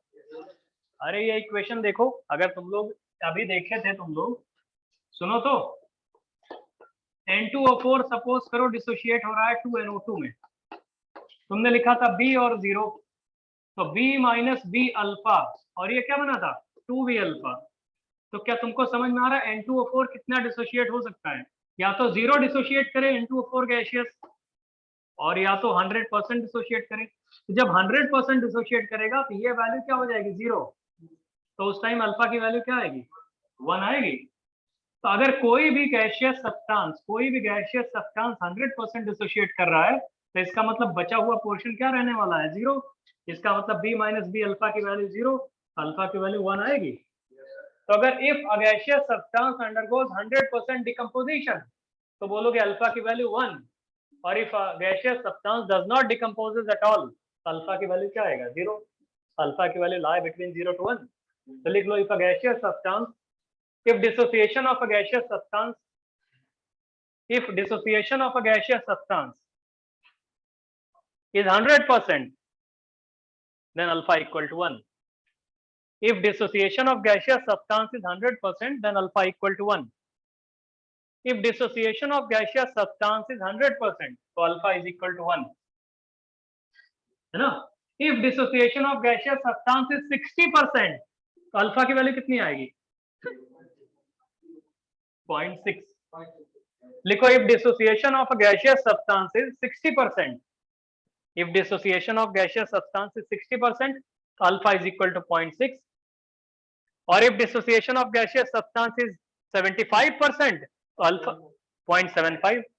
पूरा लिख लो कॉपी में वैसे ही इंट के फॉर्म में। if dissociation of gaseous substance is 75%, तो alpha is equal to 0.75. और if dissociation of gaseous substance is 60%, alpha is equal to 0.6. समझ रहे हो? और if dissociation of gaseous substance is 9%, 0.09, ठीक है, लिख लो ऐसा। if dissociation of gaseous substance, gaseous लिख रहे हैं, solid नहीं, if dissociation of gaseous substance is 9%, 9, alpha is equal to 0.09। ठीक है दोस्त, ठीक है भैया। अब सुनिए, आप अल्फा लिखना सीख गए, अब हम एक काम करते हैं, बहुत सारी केमिकल रिएक्शन लिख रहे हैं, हम सिर्फ प्रैक्टिस करवाने जा रहे हैं। ये मत सोचो ये आईआईटी में आने वाला है, इसको जब आप कर लोगे जो प्रैक्टिस करवा रहे हैं तब बताएंगे आईआईटी में कैसे कितनी तेजी से क्वेश्चन सॉल्व किया जाता है। देखो हम डायरेक्टली जेईई के क्वेश्चंस कराने लगेंगे तो उसमें जो डेरिवेशंस आएंगे वो तुम्हें करने पड़ेंगे हर बार। हम इसलिए उन सारे डेरिवेशंस का सेगमेंट बाय सेगमेंट तुम्हें अलग अलग से प्रैक्टिस करवा दे रहे हैं कि जब क्वेश्चन दिखेगा तो झटके में हो जाएगा तुमसे वो एक ही। ठीक है, तो जितने भी आपने इक्वेशंस लिखी है, अब उन सारी इक्वेशंस के केस में अगर हम लोग केपी और केसी का एक्सप्रेशन लिखना चाहें, केपी और केसी का एक्सप्रेशन जैसे एक अभी लिख के दिखाया था ना, अज्यूमिंग टोटल कंटेनर का वॉल्यूम है V और total pressure inside container is P at equilibrium. समझ रहे हो? लिखो, हेडिंग लिखो, write expression for Kp and Kc for following reactions. Write expression for Kp and Kc, write expression for Kp and Kc, write expression for Kp and Kc for following chemical reactions. Write expression for Kp and Kc. Write expression for Kp and Kc for following chemical reactions at equilibrium. At equilibrium, है ना? Assuming V naught is total volume of container. Assuming V naught is total volume of container या volume of container है ना V naught, and P naught is P naught है ना, P naught is total pressure developed inside the container at equilibrium, and P naught is total pressure developed, and P naught is total pressure developed inside the container at equilibrium, and P naught is total pressure developed inside the container at equilibrium, है ना दोस्त? मतलब इनको आपको वैसे ले लेना कि ये डेटा दिया हुआ है आपको, ठीक है। और सब के केस में, हर किसी के केस में इनिशियली हम बी मोल ले रहे हैं। अरे ए हम लिखते हैं ना तो कुछ लोगों को पीछे ए का 0 दिखाई देता है, तो वो ए नहीं लिखेंगे, समझ रहे हो, मतलब ऐसे ही बता रहे हैं। बी मोल लेंगे हर केस में। अगर हम बी लिखना भूल जाए तुम समझ लेना टी इक्वल टू 0 पे इन्होंने बी मोल लिया हुआ है, अल्फा के टर्म्स में अपने आप कर लोगे, ठीक। अगर अगर हम आपसे बोलते हैं सिंपल सी इक्वेशन, सबसे पहले PCl5 वाला कराए थे क्या, नहीं कराए। PCl5 सपोज करो गैसियस स्टेट में है और वो डिसोशिएट कर रहा है PCl3 गैसियस में और Cl2 गैसियस में। तो मेरे दोस्त एक बात बताओ, इसके केस में वही सारी चीजें लिखनी है। इनिशियली बी मोल था तो ये दोनों क्या थे, 0 0, तो इसको क्या लिखोगे, बी माइनस बी अल्फा, ये क्या आएगा, बी अल्फा, और ये बी अल्फा। ये टी इक्वल टू 0 पे था, ऑनलाइन वालों देखो टी इक्वल टू 0 लिखा है, ये टी इक्वल टू 0 और सेमी कोलन है ये, मतलब उसके बाद, और T equal to T equilibrium है ये, T equal to T equilibrium और फिर सेमी कोलन लगा दिया, मतलब कि उसके बाद ये चीजें आने आ रही हैं। तो दोस्त एक बात बताओ, केसी का एक्सप्रेशन लिखना होगा तो केसी जो होता है, ये बी मोल्स दिया था इनिशियली, मोल्स था ये। तो केसी के एक्सप्रेशन में कंसंट्रेशंस लिखते हो ना, किसके, प्रोडक्ट के, PCl3 into Cl2 upon PCl5। तो मेरे दोस्त एक बात बताओ, अगर V नॉट वॉल्यूम है तो इन सबके कंसंट्रेशंस में ऐसे लिखोगे, B alpha by V nought multiplied by फिर B alpha by V nought, और डिनोमिनेटर में क्या आएगा, B minus B alpha by. देखो ये सॉल्व हो जाएगा, हमारा पर्पस सॉल्व करना थोड़ी है, हम तो बता रहे हैं एक्सप्रेशन लिखना सीख गए। एक बता देना, फिर केसी का एक्सप्रेशन हो गया तो केपी का एक्सप्रेशन क्या लिखोगे, partial pressure of PCl3 multiplied by, यहाँ देख लो एक मिनट, फिर लिखना, एक मिनट देख लो। केसी का एक्सप्रेशन समझ में आ गया, पूरा मौका दे रहे हैं ना अभी बगल वाले उसमें क्वेश्चंस में। तो केपी के एक्सप्रेशन में partial pressure of PCl3 into partial pressure of Cl2, देखते रहो, नहीं तो लाइन नहीं समझ में आएगी, सब लोग देखते रहे ना। Partial pressure of Cl2 upon partial pressure of क्या, PCl5, और पार्शियल प्रेशर जो होता है मोल fraction into total pressure, mole fraction होता है मोल्स अपॉन टोटल मोल्स। तो अगर आप इसका मोल फ्रैक्शन PCl3 का निकालने जाओगे तो मोल्स इसके कितने हैं, बी अल्फा, टोटल मोल्स कितने हैं, जोड़ दो सालों को, B minus B alpha plus B alpha plus B alpha, तो ये बी अल्फा कट गया, बी प्लस बी अल्फा आएगा। तो दोस्त एक बात बताइए, अगर हम यहाँ पे PCl3 का प्रेशर तो ऐसे लिखोगे, बी अल्फा इसके मोल्स हैं, टोटल मोल्स हैं बी प्लस बी अल्फा, और टोटल प्रेशर क्या है, पी नॉट। तो क्या ये पार्शियल प्रेशर ऑफ PCl3 हो गया।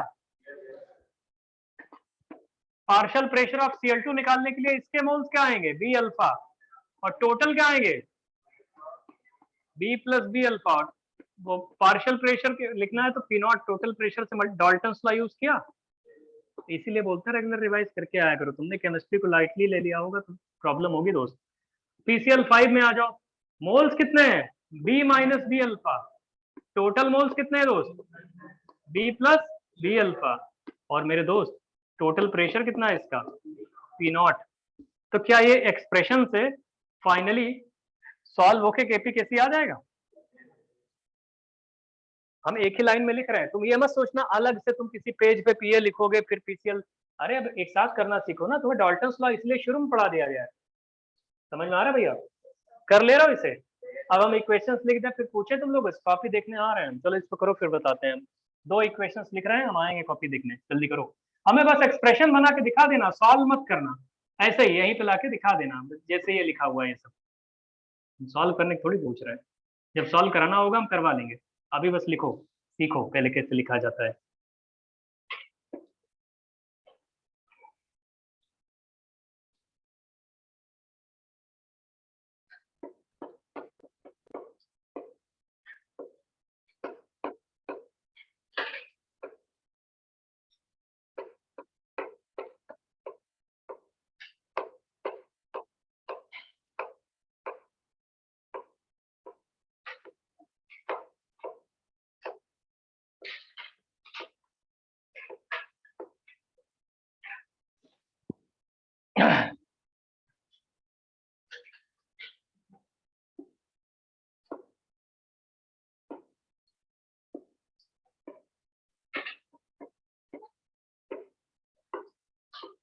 T इक्वल टू 0 पे सबके B मोल्स गिवन है, प्रोडक्ट्स के 0 0 लिखे हैं।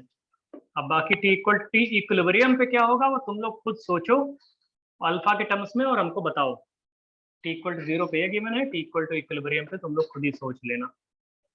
और Kp और Kc का एक्सप्रेशन डिराइव करो, हम कॉपी में देख रहे हैं अभी, और अज्यूमिंग वही P0 V0 जो आपको गिवन है।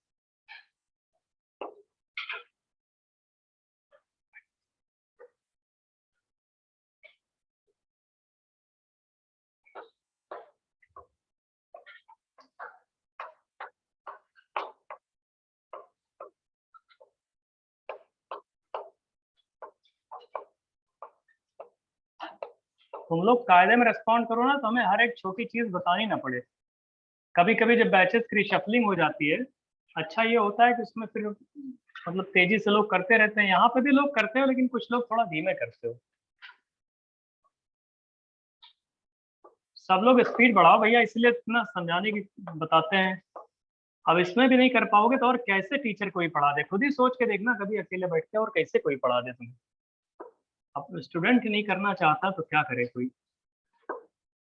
T इक्वल टू 0 पे सबके B मोल गिवन है, T इक्वल टू इक्विलिब्रियम पे अल्फा के टर्म्स में अपने आप लिखो और Kp Kc का एक्सप्रेशन बताओ। दो सर क्वेश्चन हो गए, फर्स्ट तीसरा इक्वेशन हो गया। सर दोनों हो गए। बहुत बढ़िया दोस्त, लो तीसरा भी कर लो।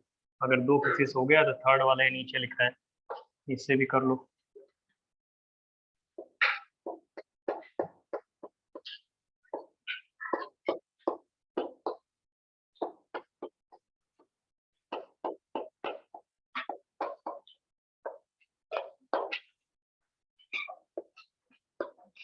T इक्वल टू 0 पे इनके B मोल्स गिवन है।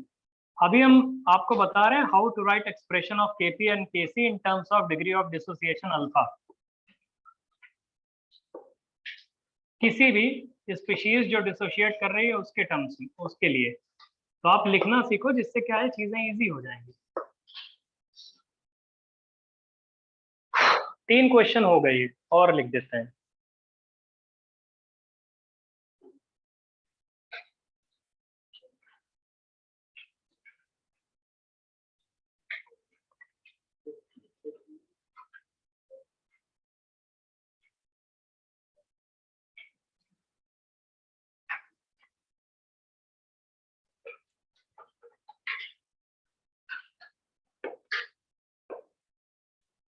ये क्वेश्चन नंबर 1 था, ये क्वेश्चन नंबर 2, ये क्वेश्चन नंबर 3 और ये क्वेश्चन नंबर 4।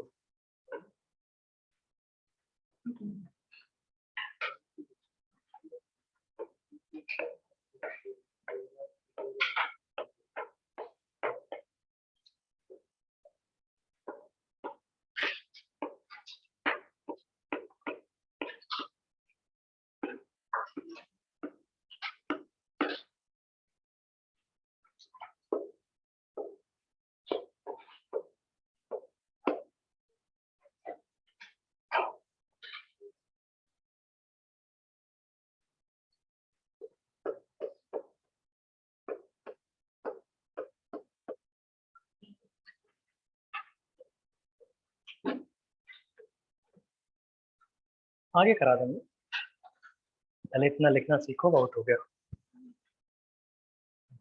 आगे बढ़े। हम ये चाहते हैं कि तुम फ्रीक्वेंटली मोल फ्रैक्शन और टोटल प्रेशर, पार्शियल प्रेशर, ये सब निकालना सीख जाओ। जितना फ्रीक्वेंटली आप ये सब करना सीख जाओगे उतना हमारे लिए भी इजी होगा, तुम्हारे लिए भी आगे इजी हो जाएगा। मोल फ्रैक्शन, टोटल मोल्स आप समझ रहे हो कैसे निकाले जाते हैं, सबको ऐड कर करके। कुछ लोगों ने कर लिया, बाकी लोग कर नहीं रहे होगे।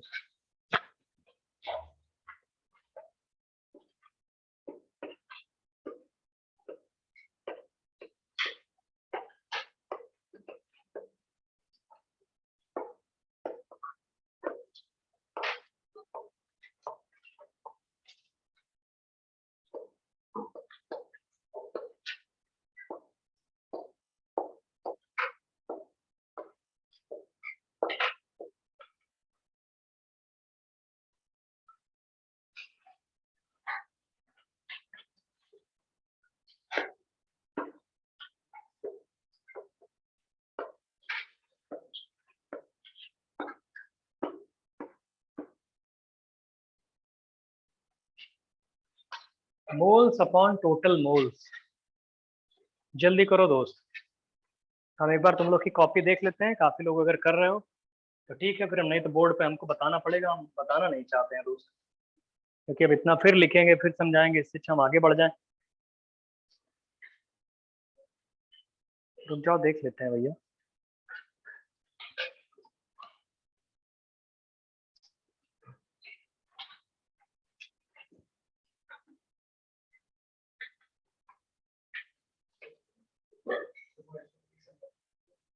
हाँ 2SO3 है, 2SO3 से SO2, 2SO2 प्लस O2। करो करो, देख लेना बस तुम लोग का मोल फ्रैक्शन वाला, ये पावर अमोनिया का स्क्वायर कौन करेगा दोस्त। अबे ये क्यूब वो वाला H2 का होल क्यूब नहीं करोगे, N2 का वो है 1 है, H2 का होल क्यूब कर दो दोस्त।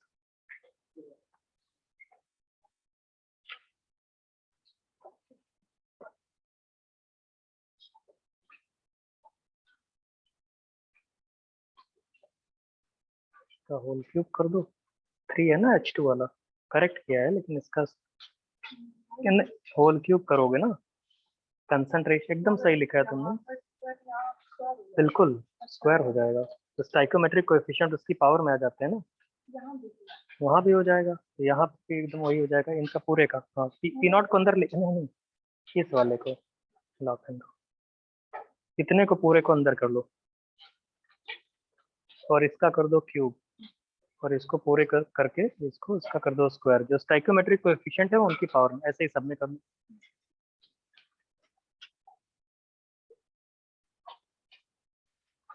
थोड़ा थोड़ा तुम लोग जो है स्क्वायर सर किया। हो गया। हाँ हाँ ठीक है, बता रहे हैं, अमोनिया वाले में क्यूब किया है, अमोनिया में H2 का क्यूब करना था ना, H2 का क्यूब, ठीक है ऐसे बस, यहाँ नहीं किया है KP वाले में। तुम लोग काफी हद तक सही लिख रहे हो, काफी लोग जितना हम अभी देख पा रहे हैं, 5-6 लोगों का देखा हमने, उनमें क्या है बस स्टाइकोमेट्रिक कोएफिशिएंट की पावर भूल जा रहे हो तुम लोग, ऐसा नहीं कि गलती ओ बस भूल जा रहे हो सब लोग।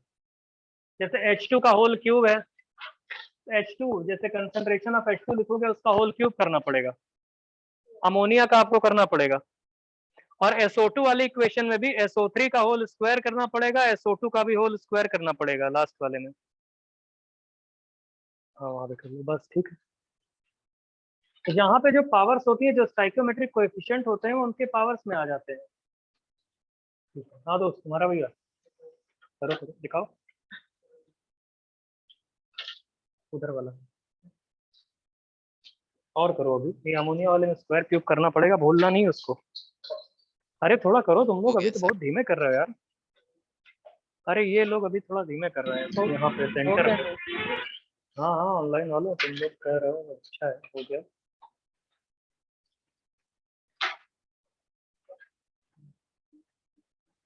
एक काम करो तुम H2 का होल क्यूब भी कर लो, H2 वाला जो है पूरा पूरा पार्शियल प्रेशर ऑफ H2 का होल क्यूब, और इस कंसंट्रेशन में भी क्यूब रहेगा। तुम लोग की गलती है ना, तुम लोग वो पूरा एक्सप्रेशन नहीं लिख रहे हो, जैसे तुम लोग की गलती जानते हो कहाँ पे है, तुम लोग डायरेक्टली वैल्यूज पुट कर रहे हो, ये क्यों नहीं लिख रहे हो कि कंसंट्रेशन पहले अमोनिया का होल स्क्वायर ऐसे करके, वो लिख ही नहीं रहे हो तुम लोग।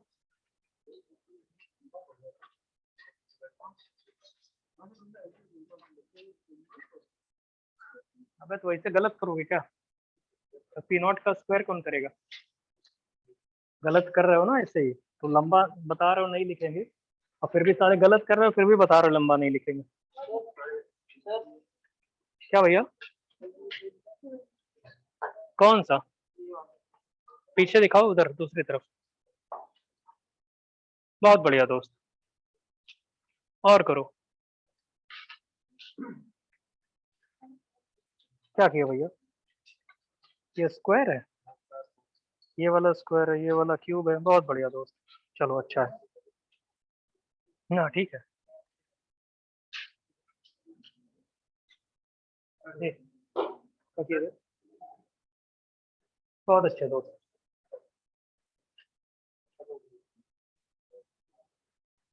हम्म, ये क्यूब और स्क्वायर तुम लोग छोड़ दे रहे हो ना, सही नहीं है।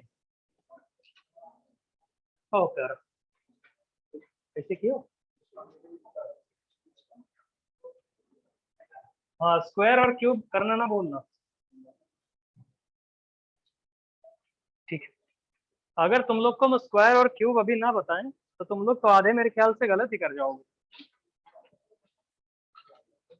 ये दिखाओ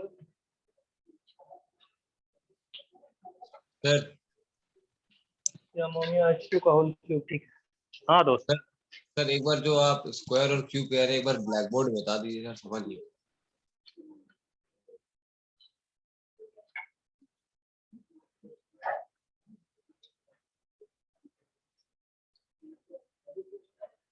ये वाला स्क्वायर, ठीक है, सही अमोनिया वाला है।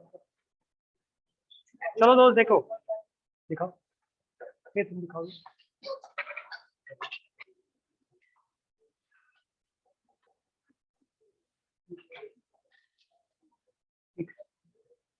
चलो भैया सुनो, ए इधर देखो, तुम लोग क्या कर रहे हो, जब इसका पार्शियल प्रेशर लिख रहे हो ना तुम लोग, इधर सुनिए, जब इसका पार्शियल प्रेशर लिख रहे हो तो इसका स्क्वायर नहीं कर रहे हो लोग, तो हम तुम्हें ये सजेस्ट करेंगे कि सबसे पहले ये वाला एक्सप्रेशन लिखा करो, हम जो बता रहे हैं वैसे करो, गलती नहीं होगी। कि जब तुम्हें केसी लिखना हो तो केसी में तुम डायरेक्टली सब वैल्यूज पुट कर रहे हो, बी अल्फा अपॉन वी, ऐसे मत करो, तुम ये लिखो पहले जो कह रहे हैं, ऐसे लिखा करो SO2 का स्क्वायर इंटू O2 की पावर 1। जिन लोगों ने ऐसे किया है, हमने देखा कुछ कॉपी में ऐसे है, और फिर नीचे क्या लिखोगे, SO3 का होल स्क्वायर। SO2 की जगह पुट करो B alpha upon V naught, इसकी जगह B alpha upon 2 V naught, सब गलत नहीं होगा, ये स्क्वायर वाला टर्म मिसिंग नहीं होगा, समझ रहे हो। और वैसे ही केपी का एक्सप्रेशन लिखोगे तो पार्शियल प्रेशर ऑफ SO2 जब आप लिखोगे तब उसका स्क्वायर करना है, और पार्शियल प्रेशर ऑफ O2 की power 1 upon partial pressure of SO3 का होल स्क्वायर। समझे गलती कहाँ पे है तुम लोग की, कुछ लोगों की जो गलती किए थे, मतलब मोस्टली सभी ने ऐसे किया था, बस स्क्वायर वाला मिसिंग, बाकी तो करेक्ट कर लिया, कुछ लोगों ने जल्दी, कुछ लोगों ने धीमे और तेज। चलो देखो, ए हो गया, अब लिखिए नेक्स्ट।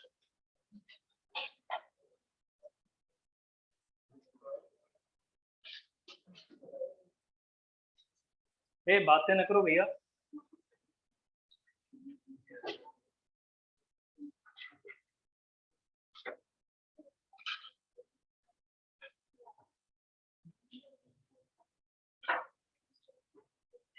क्या भैया, भैया क्या हो गया, अच्छा ठीक है। चलो देखो, ए हमारी बात सुनो भैया, हमने अभी आपको जो बताया हुआ है कैसे लिखते हैं ये तो आपको समझ में आ गया। अब हम आपको कुछ और चीजें बताने जा रहे हैं। डिग्री ऑफ डिसोसिएशन अल्फा, कोई चीज डिसोशिएट कब करती है और उसका degree of dissociation alpha pressure से कैसे वैरी करता है। तो पहले लिखिए variation of equilibrium constant, variation of equilibrium constant with temperature, variation of equilibrium constant of a chemical reaction, variation of equilibrium constant of a chemical reaction, variation of equilibrium constant of a chemical reaction with temperature, variation of equilibrium constant of a chemical reaction with temperature। लिखो the value of equilibrium constant for a chemical reaction, उसमें थोड़ा सा लिखना शुरू करिए, एक आध दो line. The value of equilibrium constant for a chemical reaction, the value of equilibrium constant for a chemical reaction depends only on the temperature. The value of equilibrium constant for a chemical reaction depends only on the temperature, the value of temperature. The value of equilibrium constant for a chemical reaction depends on the value of temperature only, है ना, only temperature only। इसका मतलब है कि the value of equilibrium constant Kp or Kc for a chemical reaction can be altered by changing temperature only। लिखो that means the value of Kp or Kc for a chemical reaction, that means the value of Kp or Kc, वही तो equilibrium constant है, that means the value of Kp or Kc for a chemical reaction can be altered, that means the value of Kp or Kc for a chemical reaction, that means the value of Kp or Kc for a chemical reaction can be altered, can be changed, है ना, या altered.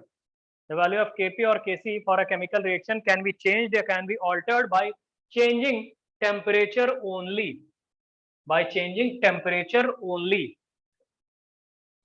by changing temperature only, है ना दोस्त.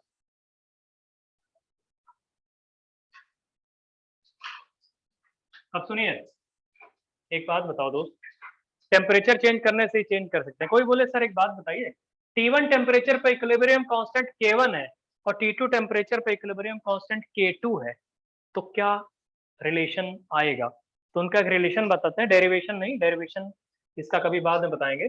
आपको याद रखना, ये ऐसे सुनिए, log K2 अपॉन K1, सुनो, कोई बोले सर Kp है या Kc है, कुछ भी कर लो, log K2 upon K1 is equal to delta H upon 2.303 R 1 upon T1 minus 1 upon T2. रुक जाओ, हमको लिखने दो पहले. 1 upon T1 minus 1 upon T2. Online वालों दिख रहा है भैया? Yes sir. Yes. ठीक है, देखिए देखिए, रुक जाइए अभी सब लोग. log K2 upon K1, कोई बोले K2 K1 क्या है? K2 और K1 are the value of equilibrium constant for chemical reaction at two different temperatures. और डेल्टा H क्या है? उस टेम्परेचर रेंज में हीट चेंज कितना हुआ होगा रिएक्शन में, वो दिया रहेगा, आपको घबराओ नहीं, वो दिया रहेगा कि एक टेम्परेचर पहले 300 केल्विन पे हो रही थी, एक सॉरी पर्टिकुलर रिएक्शन 300 केल्विन पे हो रही थी और अब वो 400 केल्विन पे हो गई. समझ रहे हो? तो 300 केल्विन से 400 केल्विन पे अगर रिएक्शन पहुंच गई और इतना एंथैल्पी का चेंज हो गया उसके बीच में, तो temperature T1 300, T2 400 kelvin, enthalpy का चेंज आपको दिया रहेगा डेल्टा H, है ना. और R की वैल्यू होती है गैस कांस्टेंट 8.31 जूल पर मोल पर केल्विन, और लॉग के अंदर K2/K1 log 10 बेस पे है ये. समझ रहे हो दोस्त? ये रिलेशन वहीं पे लिखो. अभी डेरिवेशन बताने का टाइम नहीं है, अभी लिखो सर, अभी लिखो.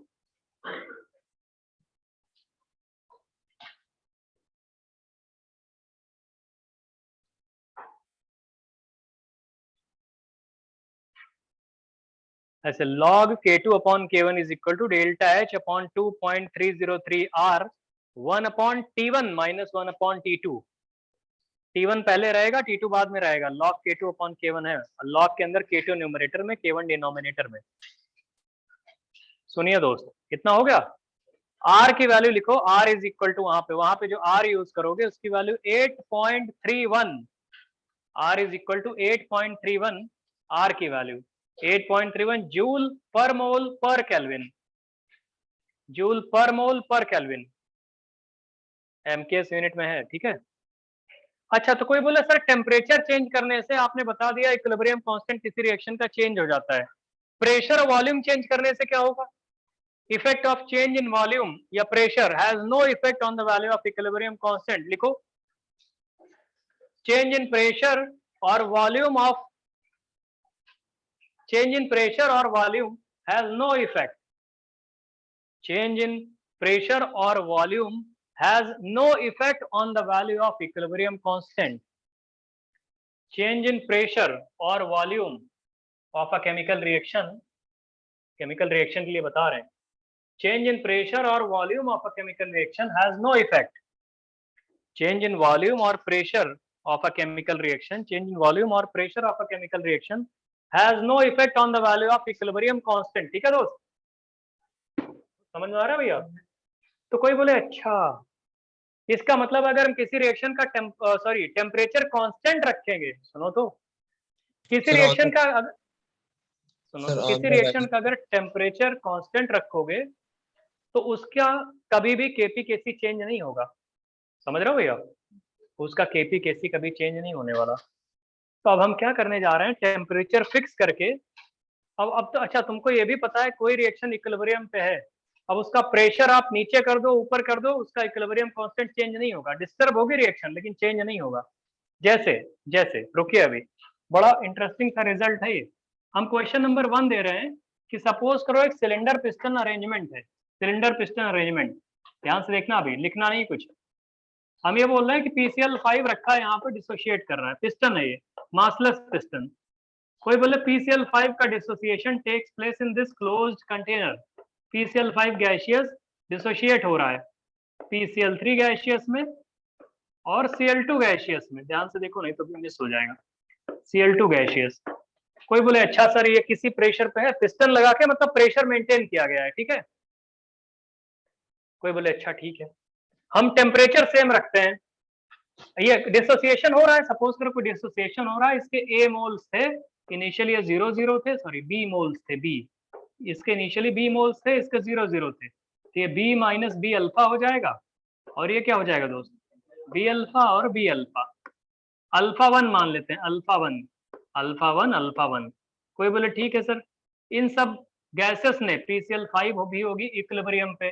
अरे T इक्वल टू 0 पे अकेले कौन गैस थी, सिर्फ PCl5 थी ना। अबे T इक्वल टू 0 पे PCl5 के ही तो मोल थे सिर्फ, और T इक्वल टू T पे अगर आप आओगे तो आपको मोल्स किसके किसके दिख रहे हैं, सब के दिख रहे हैं। अरे PCl5 के भी मोल है, इसके ही मोल है, इसके ही मोल है कि नहीं। कोई बोले ठीक है, आपने पिस्टन से कोई प्रेशर लगाया है, इतना डिसोशिएट करके, आप तुम एक काम करो, कोई आए तुम में से, चढ़ जाओ साले पिस्टन के ऊपर, बैठ जाओ जाके, तो पिस्टन नीचे आ जाएगा। नीचे आए तो प्रेशर नहीं, वॉल्यूम कम हो गया, वॉल्यूम कम हो गया, प्रेशर बढ़ जाएगा। तो प्रेशर बढ़ जाएगा तो प्रेशर पड़ेगा तो जो डिसोशिएट होने वाली चीज है और ज्यादा डिसोशिएट हो जाएगी, नहीं होगी, या डिसोसिएशन चेंज हो जाएगा। इक्विलिब्रियम कांस्टेंट की वैल्यू सेम रहेगी उसकी। हमने क्या बोला, इक्विलिब्रियम कांस्टेंट हमेशा सेम रहे, उसकी वैल्यू सिर्फ टेम्परेचर पर डिपेंड करती है। अगर आपने टेम्परेचर कांस्टेंट रखा और पिस्टन ने आपने ऐसे पकड़ लिया, बोला अच्छा PCl5 डिसोशिएट हो रहे हो, अब तुम पिस्टन को कभी ऊपर ले जाओ, मतलब नीचे दबा दो उसको, कभी ऊपर ले जाओगे तो प्रेशर बदलता जाएगा उसका। जैसे इस रूम में प्रेशर हमारे एटमॉस्फेयर है, चारों तरफ से इसको लॉक कर दें, अब कुछ वॉल्स को ऐसे सटा दे, दीवार को अंदर की तरफ लाओ तो प्रेशर बढ़ नहीं जाएगा। वॉल को और दूर ले जाओ तो इतनी ही गैस है, यहाँ पे मान लो सपोज करो 10 मोल गैस है, तो अगर आपने वॉल्यूम कम कर दिया तो प्रेशर बढ़ नहीं जाएगा। टेम्परेचर कांस्टेंट रखे होगे, PV is equal to nRT जानते हो, टेम्परेचर कांस्टेंट है तो P1 V1 is equal to P2 V2, तो प्रेशर बढ़ाओगे तो वॉल्यूम कम हो जाएगा, जिससे उन दोनों का मल्टीप्लिकेशन कांस्टेंट रहेगा। समझ रहे हो। तो वैसे क्या किया, टेम्परेचर कांस्टेंट रखा आपने, आइडियल गैस टाइप से है, तो भैया जब पिस्टन को ऊपर नीचे ले जाओगे तो इसका डिसोसिएशन भी तो सफर करेगा, चेंज करेगा या नहीं करेगा। तो मान लिया आपने, मान लिया कि P1 प्रेशर पे ये हो रहा था, ये सब कुछ हो रहा था P1 प्रेशर पे, रुक जाओ अभी, P1 प्रेशर पे, P1 कॉमा T1 और sorry P1 comma T atmosphere पे, और हमने बोला PCl5 का ही डिसोसिएशन हो रहा है, उतने ही मोल PCl5 का, लेकिन पिस्टन को हम थोड़ा ऊपर की तरफ उठा ले जाते हैं, सपोज करो पिस्टन को हम उठा ले जाते हैं ऊपर की तरफ, तो वही PCl5 डिसोशिएट कर रहा है। रुको अभी, हम ये डिटेल में इसलिए बता रहे हैं कि भैया तुम्हें कॉन्सेप्चुअली कभी वीक ना रहो। PCl3 gaseous plus Cl2 gaseous, ये पिस्टन के अंदर ही है, और इस टाइम कोई बोल दे T इक्वल टू 0 पे, यहाँ भी हमने B मोल दे दिया था, B मोल और 0 0, और T इक्वल टू इक्विलिब्रियम पे इसके मोल्स हो गए कोई B माइनस B अल्फा 2, और इसके हो गए B अल्फा 2 और B अल्फा 2। ऑनलाइन वालों समझ में आ रहा है? Yes sir. Yes sir. ठीक है दोस्त। कोई बोले ये काम हो रहा है P2 और T टेम्परेचर पे, T हमेशा कांस्टेंट है। अगर टेम्परेचर कांस्टेंट है तो किसी भी प्रेशर पे इक्विलिब्रियम कांस्टेंट की वैल्यू सेम रहेगी। इक्विलिब्रियम कांस्टेंट तो कभी चेंज नहीं होने वाला, वो सिर्फ टेम्परेचर से चेंज होता है। टेम्परेचर तुमने फिक्स कर दिया, तो एक काम करो, दोनों टाइम पे तुम Kp निकाल लो। जब पहले टाइम पे Kp निकालोगे, Kp1, तो Kp1 की वैल्यू जो आएगी वो आएगी partial pressure of this into this, ऐसे करके आएगा। तो हम डायरेक्टली लिख दे रहे हैं, डायरेक्टली तुम लोग समझ सकते हो, B alpha 1 upon B plus B alpha 1 into P1 और मल्टीप्लाइड बाई, फिर वही आएगा भाई, हम दो बार ना स्क्वायर लिख देते हैं, नहीं समझे। और ये डिनोमिनेटर में इसका B minus B alpha 1 upon B plus B alpha 1 into P1, इसकी वैल्यू सॉल्व करोगे तो क्या आएगी, क्या वो, अब जाओ alpha 1 square upon 1 minus alpha 1 square into P1 और कुछ आएगा? अबे बी कट गया, अबे साले आधा दूर क्या नहीं समझ रहे हो क्या? बी कैंसिल नहीं हो गया भैया? तो alpha 1 square upon 1 minus alpha 1 का स्क्वायर इंटू P1 ही आएगा, कुछ और आएगा? पूछ रहे हैं तुम लोगों से, हमें नहीं पता, हम तो ऐसे लिखे हुए हैं, यही आएगा। Yes sir. अरे बी कट गया तो ये अल्फा 1 अपॉन 1 प्लस अल्फा, और ये स्क्वायर है, ध्यान रखना, स्क्वायर स्क्वायर, ये स्क्वायर है, तो ये b प्लस बी अल्फा 1 यहाँ से कट गया, एक पलटेगा तो b1 माइनस अल्फा 1 का होल स्क्वायर आएगा। क्लियर है? Yes sir. नहीं बताओगे? ये हो गया। तो जैसे ये आया है तो यहाँ से क्या kp2 की वैल्यू क्या आएगी? क्या kp2 की value alpha 2 square upon 1 minus alpha 2 square into P2 आएगा। और अगर टेम्परेचर सेम है तो kp1 की वैल्यू kp2 होने वाली है, और अगर टेम्परेचर सेम है तो इसकी वैल्यू kp3 kp4 ऐसे ही आइडेंटिटी टाइप से बन जाएगी। सुनिए, एंड सो ऑन। मतलब हम ये कहते हैं, सपोज करो PCl5 का डिसोसिएशन एक पिस्टन सिलेंडर पिस्टन अरेंजमेंट लगा के हो रहा है कहीं पे, कोई बोले उस time degree of dissociation alpha 1 है, तो पिस्टन को दबा दो थोड़ा सा तो अल्फा 2 हो जाएगा, और दबा दो अल्फा 3 हो जाएगा, और दबा दो अल्फा 4 हो जाएगा, उठा ले जाओ ऊपर अल्फा 5 अल्फा 6 ऐसे होता जाएगा। कोई पूछे कि भैया अगर टेम्परेचर कांस्टेंट है तो इक्विलिब्रियम कांस्टेंट की वैल्यू कांस्टेंट रहेगी? मतलब Kp या Kc जो भी है वो कांस्टेंट रहेगा, तो हमने Kp ले लिया, सपोज करो Kp1 is equal to Kp2 is equal to Kp3 is equal to Kp4 and so on. तो क्या आइडेंटिटी जो बनेगी, ये ऐसी आइडेंटिटी बनेगी, रुक जाओ अभी, alpha 1 square upon 1 minus alpha 1 square into P1 is equal to alpha 2 square 1 minus alpha 2 square into P2 is equal to alpha 3 square upon 1 minus alpha 3 square into P3 is equal to dash dash dash. बताओ दोस्त, ये इतना ज्यादा generalised है, एक बार advance में question आया बड़ा, मतलब इसको देख के आप जब समझ गए तुम्हें बड़ा इजी लगेगा। उन्होंने बोला PCl5 पे ही था कि PCl5 का डिग्री ऑफ डिसोसिएशन 0.5 है 1 एटमॉस्फेरिक प्रेशर पे। बताओ इसका degree of dissociation 5 atmospheric pressure पे क्या होगा? तो सुनो, तो उस टाइम जो था भाई, जो लोग नहीं जानते थे वो एक बार लिखेंगे, डिराइव करेंगे, फिर सोचेंगे टेम्परेचर कांस्टेंट है, बाद में भी इक्वल होगा। तुम अगर फैमिलियर हो रिजल्ट से तो डायरेक्टली नहीं यूज कर सकते हो, मतलब कॉन्सेप्ट पहले से ही क्लियर है तुमको। ये जेई का क्वेश्चन था, डेटा हो सकता है मे बी इनकरेक्ट हो। हम जो बोल रहे हैं कि एक बार PCl5 का डिग्री ऑफ डिसोसिएशन 0.5 था 1 एटमॉस्फेयर पे, है ना, फिर बोला 5 एटमॉस्फेयर पे डिग्री ऑफ डिसोसिएशन की वैल्यू क्या होगी? तो लोगों ने बोला इनिशियल नंबर ऑफ मोल नहीं दिया, अब हम क्या करें, टेम्परेचर नहीं दिया, हम क्या करें, मतलब बहुत सारे डेटा की जरूरत होती है ना। लकीली वो सब कट जा रहा है बी, ये सब इनिशियल नंबर ऑफ मोल से मतलब ही नहीं है उसका।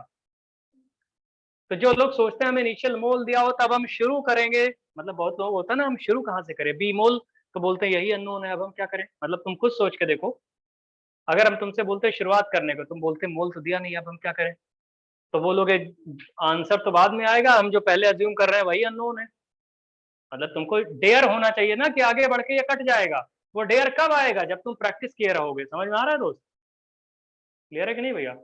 तो इसका मतलब अब अगर हम बोल दें कि PCl5 का डिग्री ऑफ डिसोसिएशन 0.2 है 1 एटमॉस्फेरिक प्रेशर पे, तो 2 एटमॉस्फेरिक प्रेशर पे, 3 एटमॉस्फेरिक प्रेशर पे, 4 5 6 7 8 9 10 एटमॉस्फेरिक प्रेशर पे अल्फा की वैल्यूज क्या क्या होंगी?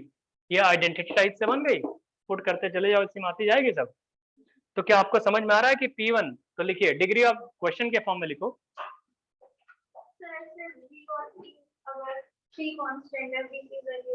कर सकते हैं केसी में करेंगे, है ना, केसी में करेंगे। अभी लिखो, इसको लिखो, डिसोसिएशन ऑफ, क्वेश्चन है ये, अभी फिर इसको ये बनाना, अभी अब पहले क्वेश्चन लिखो। Dissociation of PCl5, dissociation of PCl5 is carried out in a closed container. Dissociation of PCl5 is carried out in a closed container. Dissociation of PCl5 is carried out in a closed container at different pressures. Dissociation of PCl5 is carried out in a closed container at different pressures, keeping temperature fixed. At different pressures, keeping temperature fixed. dissociation of PCl5 is carried out in closed container at different pressures keeping temperature fixed, है ना? Find relation between degree of dissociation and pressure. Find relation between degree of dissociation. Find relation between degree of dissociation and pressure in all conditions. Relation between degree of dissociation and pressure in all conditions, है ना दोस्त? सारी conditions को relate करते हुए बनाना है। तो आप एक काम करो, दो वो आपने वही अब सॉल्यूशन में ये दोनों बीकर बगल बगल बना लो। इसको अज्यूम कर लेना P1T, इसको अज्यूम कर लेना P2T, और अब बनाओ, जल्दी करो। P1T, अब सिलेंडर पिस्टन अरेंजमेंट जरूर बनाना जिससे आपको आइडिया तो लगे कि सिलेंडर पिस्टन में आपने पिस्टन को ऊपर किया नीचे किया, तभी तो प्रेशर चेंज कर पाओगे, टेम्परेचर फिक्स्ड है।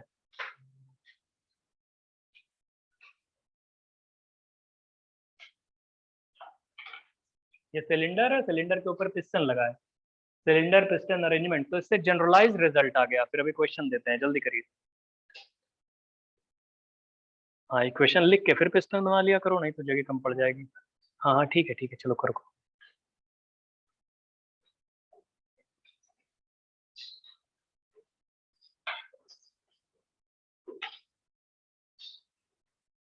अभी इक्विलिब्रियम के क्वेश्चन सॉल्व ना करना तुम लोग, अभी गैसियस स्टेट का इक्वेशन पेपर सॉल्व कर लो। आपका मॉड्यूल टेस्ट है, मॉड्यूल टेस्ट है दिवाली के, जैसे कमिंग संडे है, इसमें नहीं, उसके अगले संडे को है मॉड्यूल टेस्ट। शुरू से लेके अब तक जो भी पढ़ाया गया है, शुरू से लेके अब तक जो भी, उस सब का टेस्ट है। और मतलब उस सब के टेस्ट में 2 पेपर होंगे, एक मेन का पेपर, एक एडवांस का पेपर होगा अगले संडे को। तो दिवाली में तुम्हारे पास टाइम है कि पूरा जितना भी आपको बताया गया सब रिवाइज करके आओ, पीसीएम में, किसी सब्जेक्ट का नहीं है वो। अगर जैसे लोगों को प्रॉब्लम है, जैसे वो स्कूल इंटीग्रेटेड डीपीएस वाले आज कह रहे थे कि सर हम लोग का भी मर्ज कर दीजिए, लेकिन उनके में गैसियस स्टेट नहीं हुआ है, तो या तो हो सकता है तुम्हारा गैसियस स्टेट का अलग हम पेपर ले लेंगे केमिस्ट्री का 2 घंटे का, बाकी सब मर्ज कर देंगे, वो बाद में देखेंगे, लेकिन आपको प्रिपेयर करके आना है सब कुछ। दिवाली की छुट्टियों में पढ़ते रहना, दिवाली में साले सोच रहे हो कि हमारी दिवाली काली कर दी है ये पढ़ाई दे देके। हम तो सोचे थे पटाखे छुड़ाएंगे, बल्ब फोड़ेंगे। अरे घर में पत्थर उत्थर लेके बैठना, सबकी छत पे फेंकना, बल्ब तोड़ना, खिड़की उड़की सबसे, पटाखे टाके क्या छुड़ाओगे? हैं? अरे पहचान थोड़ी पाएगा कोई। ए जल्दी करो भैया। ए तुम दोनों क्या बातें कर रही है, क्या समझा रही है उसको? जब बता रहे हैं तो लिखो इसको, तो समझाते हैं तब फिर क्या करती हो तुम उस टाइम? लिखती रहती हो क्या? तो दूसरों फिर काहे डिस्टर्ब कर रही हो, लिखने दो भैया। वो भी लिख ली क्या बगल वाली तुम्हारे? दोनों लोग लिखिए। अरे तो समझाते हैं तब क्या करती हो तुम दोनों?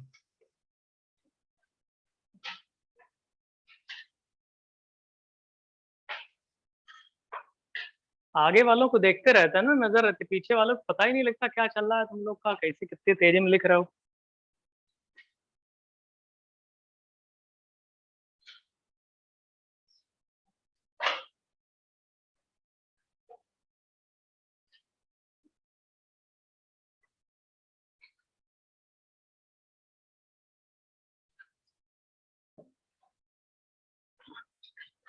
तो इसका मतलब है 2 डिफरेंट प्रेशर्स पे ये रिलेशंस बनाए जा सकते हैं। वॉल्यूम में भी कर सकते हो ऐसे ही, तुम्हारा मन करे तो, नहीं कर पाओगे। केसी इक्वेट कर देना वहां पे, वॉल्यूम V1 V2 आएगा, तो KC1 और KC2 इक्वल कर देना।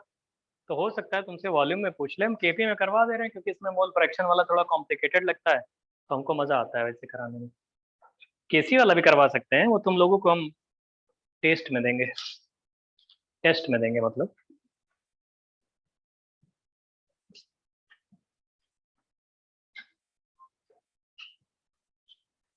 तुम लोगों ने अभी तक टेस्ट वही किया है ना, जो पढ़ाया गया वही आ गया।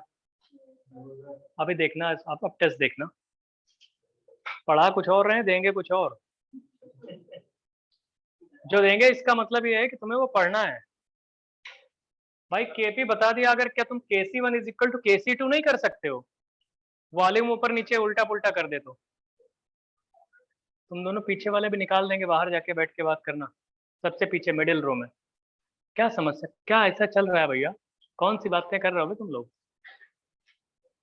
क्या समझा रहे हो? मार साले कंठा में गिरा देंगे अभी तुम लोग को।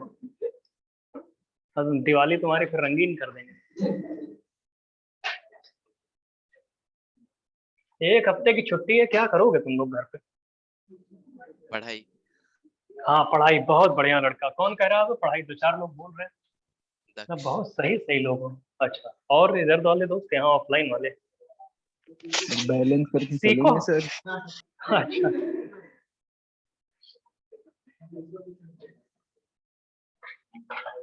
सीखो मुर्गा और ये सब तो रॉकेट टॉकेट है। दूसरे की गाड़ियों के नीचे ना, यहाँ तो नहीं लाए साले।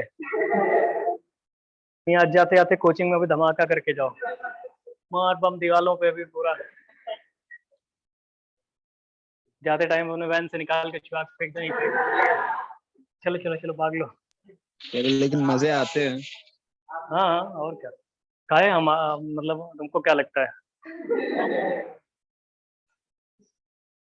दिवाली के दिन मिलो कभी, होली दिवाली के दिन, फिर बताएं हाले किससे होती है होली दिवाली। तुमको लगता है कोचिंग में बस कुछ प्लान है क्या? पढ़ाते रहते हैं, तुमको लगता है? ऐसा थोड़ी है। पढ़ाते टाइम पढ़ाते हैं, फिर बाकी तो अपना। चलो देखो दोस्त, अब हम केमिकल रिएक्शंस लिख रहे हैं कई, और उनमें तुम्हें ऐसे ही रिलेशन बताना है कि डिफरेंट प्रेशर्स पे अल्फा के बीच, जैसे अभी ये निकाला रिलेशन, ये तो इसके लिए हो गया। क्या और किसी इक्वेशन के लिए ऐसे निकाल लोगे हम दे दे तो? मतलब और किसी इक्वेशन के लिए ऐसे, कोई जरूरी नहीं कि ये सेम आए, ये मत सोचना सबके लिए यही आएगा। ऐसे तो गलत हो जाएगा ना भैया, सबके लिए यही थोड़ी कर लोगे। हो सकता है किसी में आ जाए alpha upon 1 minus alpha square into P1 is equal to alpha upon alpha 1 minus alpha 2 square, ऐसे करके। लेकिन आएगा तो आइडेंटिटी टाइप से ही, क्योंकि एक बार केपी का जो एक्सप्रेशन आएगा वो टेम्परेचर अगर फिक्स रखोगे तो फिर वही ऐसा एक्सप्रेशन आएगा, बस इसकी वैल्यूज बदलती रहेंगी। ठीक है, तो हम केमिकल रिएक्शंस लिखने जा रहे हैं, और ऐसे ही डिफरेंट प्रेशर्स पे। सुनो, पहले सुन तो लो, इधर देखो। जैसे हम आपसे बोलते हैं, रुकिए तो यहाँ देखिए, हम आपसे बोल रहे हैं, सपोज करो, कैसे क्वेश्चन है, हम बार बार पिस्टन नहीं बनाएंगे। क्वेश्चन नंबर 2 ये है कि आप N2O4 का डिसोसिएशन देख रहे हो। सुनो तो भैया, N2O4 गैसियस का डिसोसिएशन है 2NO2 गैसियस में, 2NO2 गैसियस। और हम तुम्हें क्वेश्चन ऐसे दे रहे हैं, सुनो तो, हम मोल ओल दे ही नहीं रहे हैं तुम्हें इसके इनिशियली कितने मोल हैं, हम बस डेटा ये दे रहे हैं, इसमें डेटा ये दे रहे हैं कि जब प्रेशर P1 था, टेम्परेचर T था, उस टाइम अल्फा 1 था डिग्री ऑफ डिसोसिएशन, और जब प्रेशर P2 था, टेम्परेचर T था, तो डिग्री ऑफ डिसोसिएशन अल्फा 2 था, और प्रेशर P3 था, टेम्परेचर T था, तो अल्फा 3 था। तो रिलेशन बताओ इनमें क्या होगा? Alpha 1 P1 alpha 2 P2। समझ में आ रहा है? अरे ऐसे तो कुछ बनेगा। टेम्परेचर TTT कर दिया हमने, TTT बोले तो कांस्टेंट है सारे में, कर लोगे? अब हम क्वेश्चन लिख रहे हैं, तुम हमको करके दिखाओ, फिर कॉपी देखेंगे। और अब के हम साले छोड़ेंगे नहीं, अगर किसी ने गलत किया होगा फिर मैं मारते हुए बाहर ले चलेंगे फिर। ये जो बन बनाते हो ना, इसको बुला साले, क्या है भाई? सिर्फ केपी में निकालना है भैया। अरे अल्फा 1 और P1 बोला है, अल्फा 2 P2 बोला है, तो मतलब केपी सहित निकालोगे। केसी में कब से प्रेशर आने लगा? साले जितना बता रहे हो उतना करो, नया दिमाग न लगाओ। चलो जल्दी करो।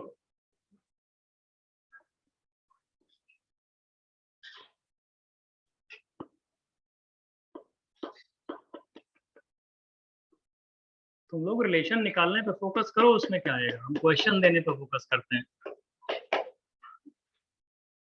करते रहो भैया, गलती न कर देना इस बार।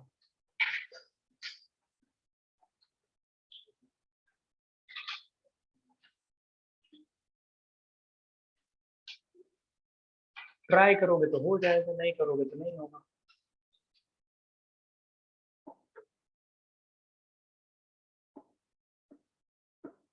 और जरूरी नहीं डिफरेंट आए, हो सकता है सिमिलर भी आ जाए, डिफरेंट भी आ सकता है, कुछ कह नहीं सकते। हम तो प्रैक्टिस के लिए दे रहे हैं ना तुम्हें, ये आईआईटी में कोई मतलब प्रैक्टिस करो, अभी हो सकता है आ भी जाए आईआईटी।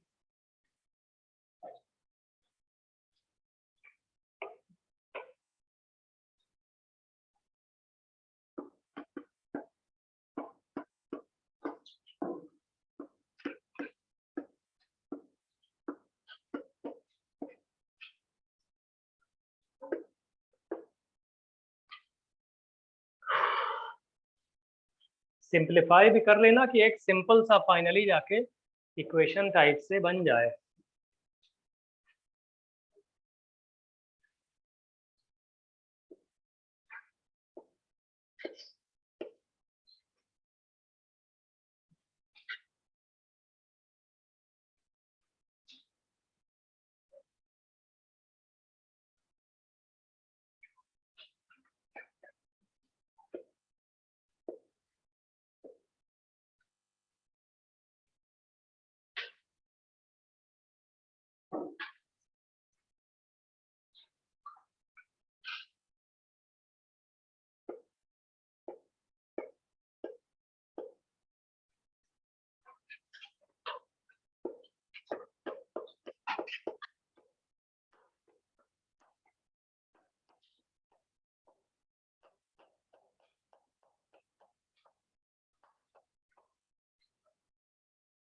बातें ना करो भैया, अपना अपना कॉपी में करो। तुम लोग क्या दूसरे से डिस्कशन क्या करते हो यार, जाने कौन सा डिस्कशन करते हो।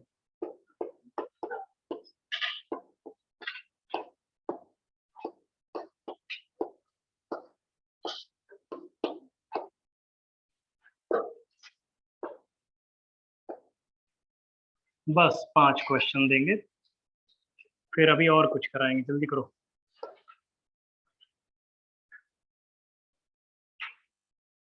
अगर ये करके आ जाओ 5 क्वेश्चन लिख के, चलो करो अभी, फिर और बताते हैं।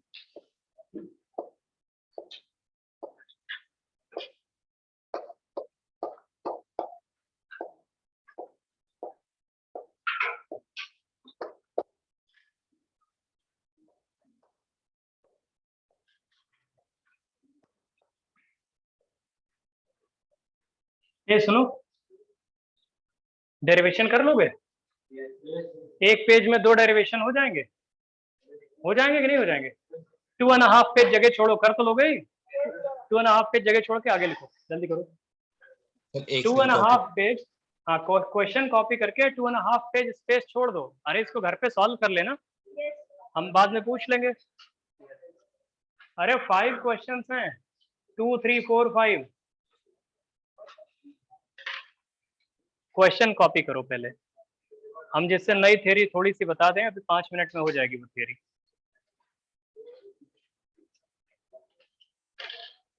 5 मिनट्स और लगेंगे, तुम लोग बस इतना करो पहले। अरे उतना स्पेस दे लो जिसमें डेरिवेशन कर पाओ, इसलिए भाई एटलीस्ट हाफ पेज तो लगेगा ही एक डेरिवेशन में। 4 कट जाएगा सब में भैया। एक्चुअली जो क्वेश्चन नंबर 1 है, इसमें वही एक्सप्रेशन आएगा जो इसके पहले आया था, क्योंकि 4 तो कट ही जाएगा सब में। क्वेश्चन नंबर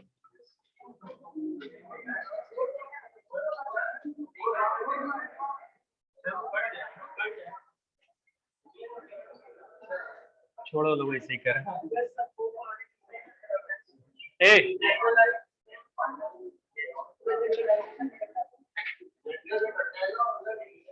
बिल्कुल। चलिए लिखिए, हेडिंग लिखो, जल्दी से हेडिंग लिखो।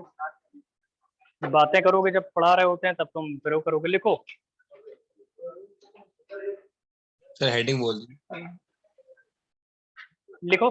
अच्छा, डेंसिटी कितने टाइप की होती है? 3 टाइप। एक डेंसिटी होती है एब्सोल्यूट डेंसिटी, एक होती है रिलेटिव डेंसिटी। लिखो डेंसिटी, एब्सोल्यूट डेंसिटी, ऐसे लिखो absolute density. Sir heading density लिखनी है एब्सोल्यूट है? अरे डेंसिटी नहीं, एब्सोल्यूट डेंसिटी हेडिंग लिखो। Absolute density is equal to mass by volume, यही तो होता है, जो कि pure solid and pure liquid के केस में निकाली जाती है। जो हम बता रहे हैं उसको लिखिए। हम आपको ये बता रहे हैं डेंसिटी मतलब 3 टाइप की होती है, एक एब्सोल्यूट होती है, 2 रिलेटिव होती है। तो हम पहले बता रहे हैं एब्सोल्यूट डेंसिटी, वही लिखो, absolute density is equal to mass by volume, D is equal to mass by volume, जानते हो। और absolute density pure solid pure liquid की निकाली जाती है, लिखो absolute density is defined for pure solids and pure liquids. Absolute density is defined for pure solids and pure liquids. Absolute density is defined for pure solids and pure liquids. और इसकी value क्या होती है, density is equal to mass by volume, ठीक है, mass by volume लिखा, D is equal to mass by volume. अब relative density लिखिए, relative density, relative density, relative density, relative density, इसमें 2 होता है, ए होता है फॉर गैसेस, फॉर गैसेस, और बी होता है फॉर एक्वस सॉल्यूशंस।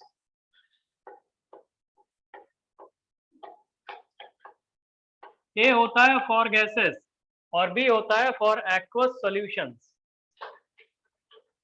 ए होता है फॉर गैसेस और बी होता है for aqueous solutions.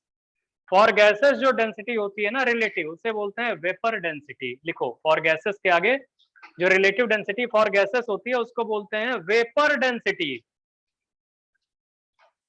Relative density is defined for gases and that is known as vapor density, VD, bracket में लिखो VD, अरे V और D, capital V capital D, ठीक।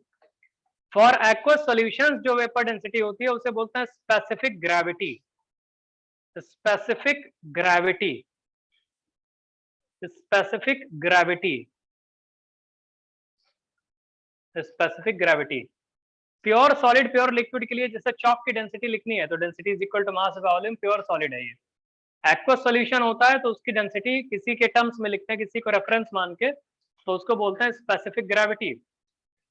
किसी गैस की डेंसिटी लिखनी होती है तो किसी गैस को रेफरेंस, किसी चीज को रेफरेंस मानते हैं, वो रेफरेंस हाइड्रोजन गैस होती है। लिखिए definition of vapour density, definition of vapour density, definition of vapour density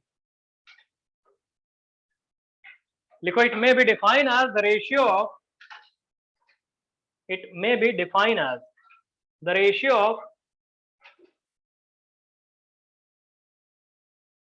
it may be defined as the ratio of density of gas to density of hydrogen gas.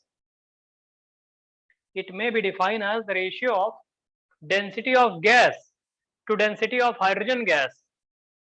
It may be defined as the ratio of density of gas to density of hydrogen gas under similar condition of temperature and pressure.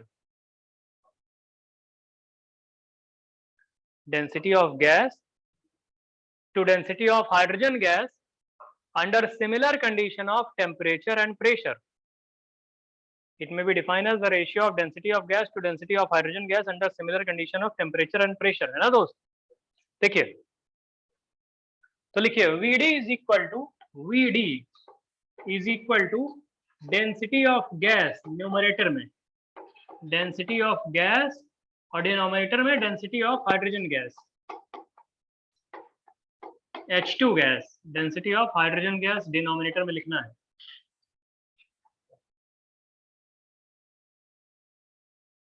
Under similar condition of temperature and pressure, ये चीज होती है, ठीक है दोस्त। तो VD is equal to, ऐसे भी कह सकते हो आप, डेंसिटी ऑफ गैस को हम कह सकते हैं, अगर 1 मोल गैस है, सपोज करो 1 मोल गैस है, density is equal to molar mass upon volume कह सकते हैं। अगर STP है तो उसको 22.4 कह सकते हैं। हाइड्रोजन का मास कितना होता है 2, उसको भी 22.4 कह सकते हैं। कोई बोले सर ये आपने 22.4 ही क्यों लिखा, कोई बात नहीं, तुम बोलोगे कोई और कंडीशन होगी, STP नहीं SATP होगा अगर, तो m अपॉन 24.7 कर लो, लेकिन दोनों के लिए फिर सेम होगा ना सिमिलर कंडीशन 24.7। तो कुल मिला के कोई भी कंडीशन कर लो तो यही answer finally m upon v, किसी और कंडीशन में 24.7 ना होगे, m by v upon 2 by v आएगा ना। अरे under similar condition of temperature pressure, अगर वो सिमिलर कंडीशन टेम्परेचर प्रेशर की STP से मैच कर गई तो ये 22.4 1 मोल का वॉल्यूम की बात कर रहे हैं। कोई बोले SATP के अकॉर्डिंग टेम्परेचर प्रेशर हो गया तो 24.7, दोनों का अमाउंट मोल तो सेम रहेगा, मोल। कुल मिला के वेपर डेंसिटी की वैल्यू, वेपर डेंसिटी फाइनली ये नीचे वी कट जाएगा, क्या m/2 आ रही है? m गैस, मतलब जिस भी गैस की वेपर डेंसिटी निकालनी हो उसका मोलर मास अपॉन 2 कर दो बस। किसी भी गैस की वेपर डेंसिटी निकालनी हो, किसी भी गैस की वेपर डेंसिटी, तो उस गैस का मोलर मास अपॉन 2 कर देना है बस। Under similar condition of temperature and pressure का मतलब है कि मोलर वॉल्यूम हो सकता है 22.4 हो सकता है 24.7 हो सकता है 25-30, कुछ भी हो सकता है। उसका मोलर वॉल्यूम डिपेंडिंग अपॉन आपने कंडीशंस क्या चूज की हुई हैं, लेकिन दोनों गैस के लिए सेम कंडीशन चूज करोगे तो दोनों गैस का मोलर वॉल्यूम सेम आएगा। डिनोमिनेटर वाला टर्म तो कैंसिल ही होना है, कितना भी आ जाए। तो हमने 3 कंडीशंस लिख के दिखा दिया। अल्टीमेटली अगर आज के बाद कोई पूछे वेपर डेंसिटी किसी गैस की, तो उसको आप क्या लिखोगे? डेंसिटी मोलिकुलर मास अपॉन, ठीक है, बस एक रिलेशन लिखवाएंगे, हार्डली 2-3 मिनट लेगा, उसको लिखो। Relation between initial vapour density and final vapour density, relation between initial vapour density VD initial, ठीक है, relation between initial vapour density and vapour density of mixture, ठीक है, या फाइनल वेपर डेंसिटी या vapour density of mixture, relation between initial vapour density and vapour density of mixture, VD final, ठीक है, कोई बात नहीं, VD फाइनल कर लो या VD इनिशियल, ठीक है। Relation between initial vapour density and vapour density of mixture, है ना, समझ में आ रहा है? बस इतना लिखो, क्लियर।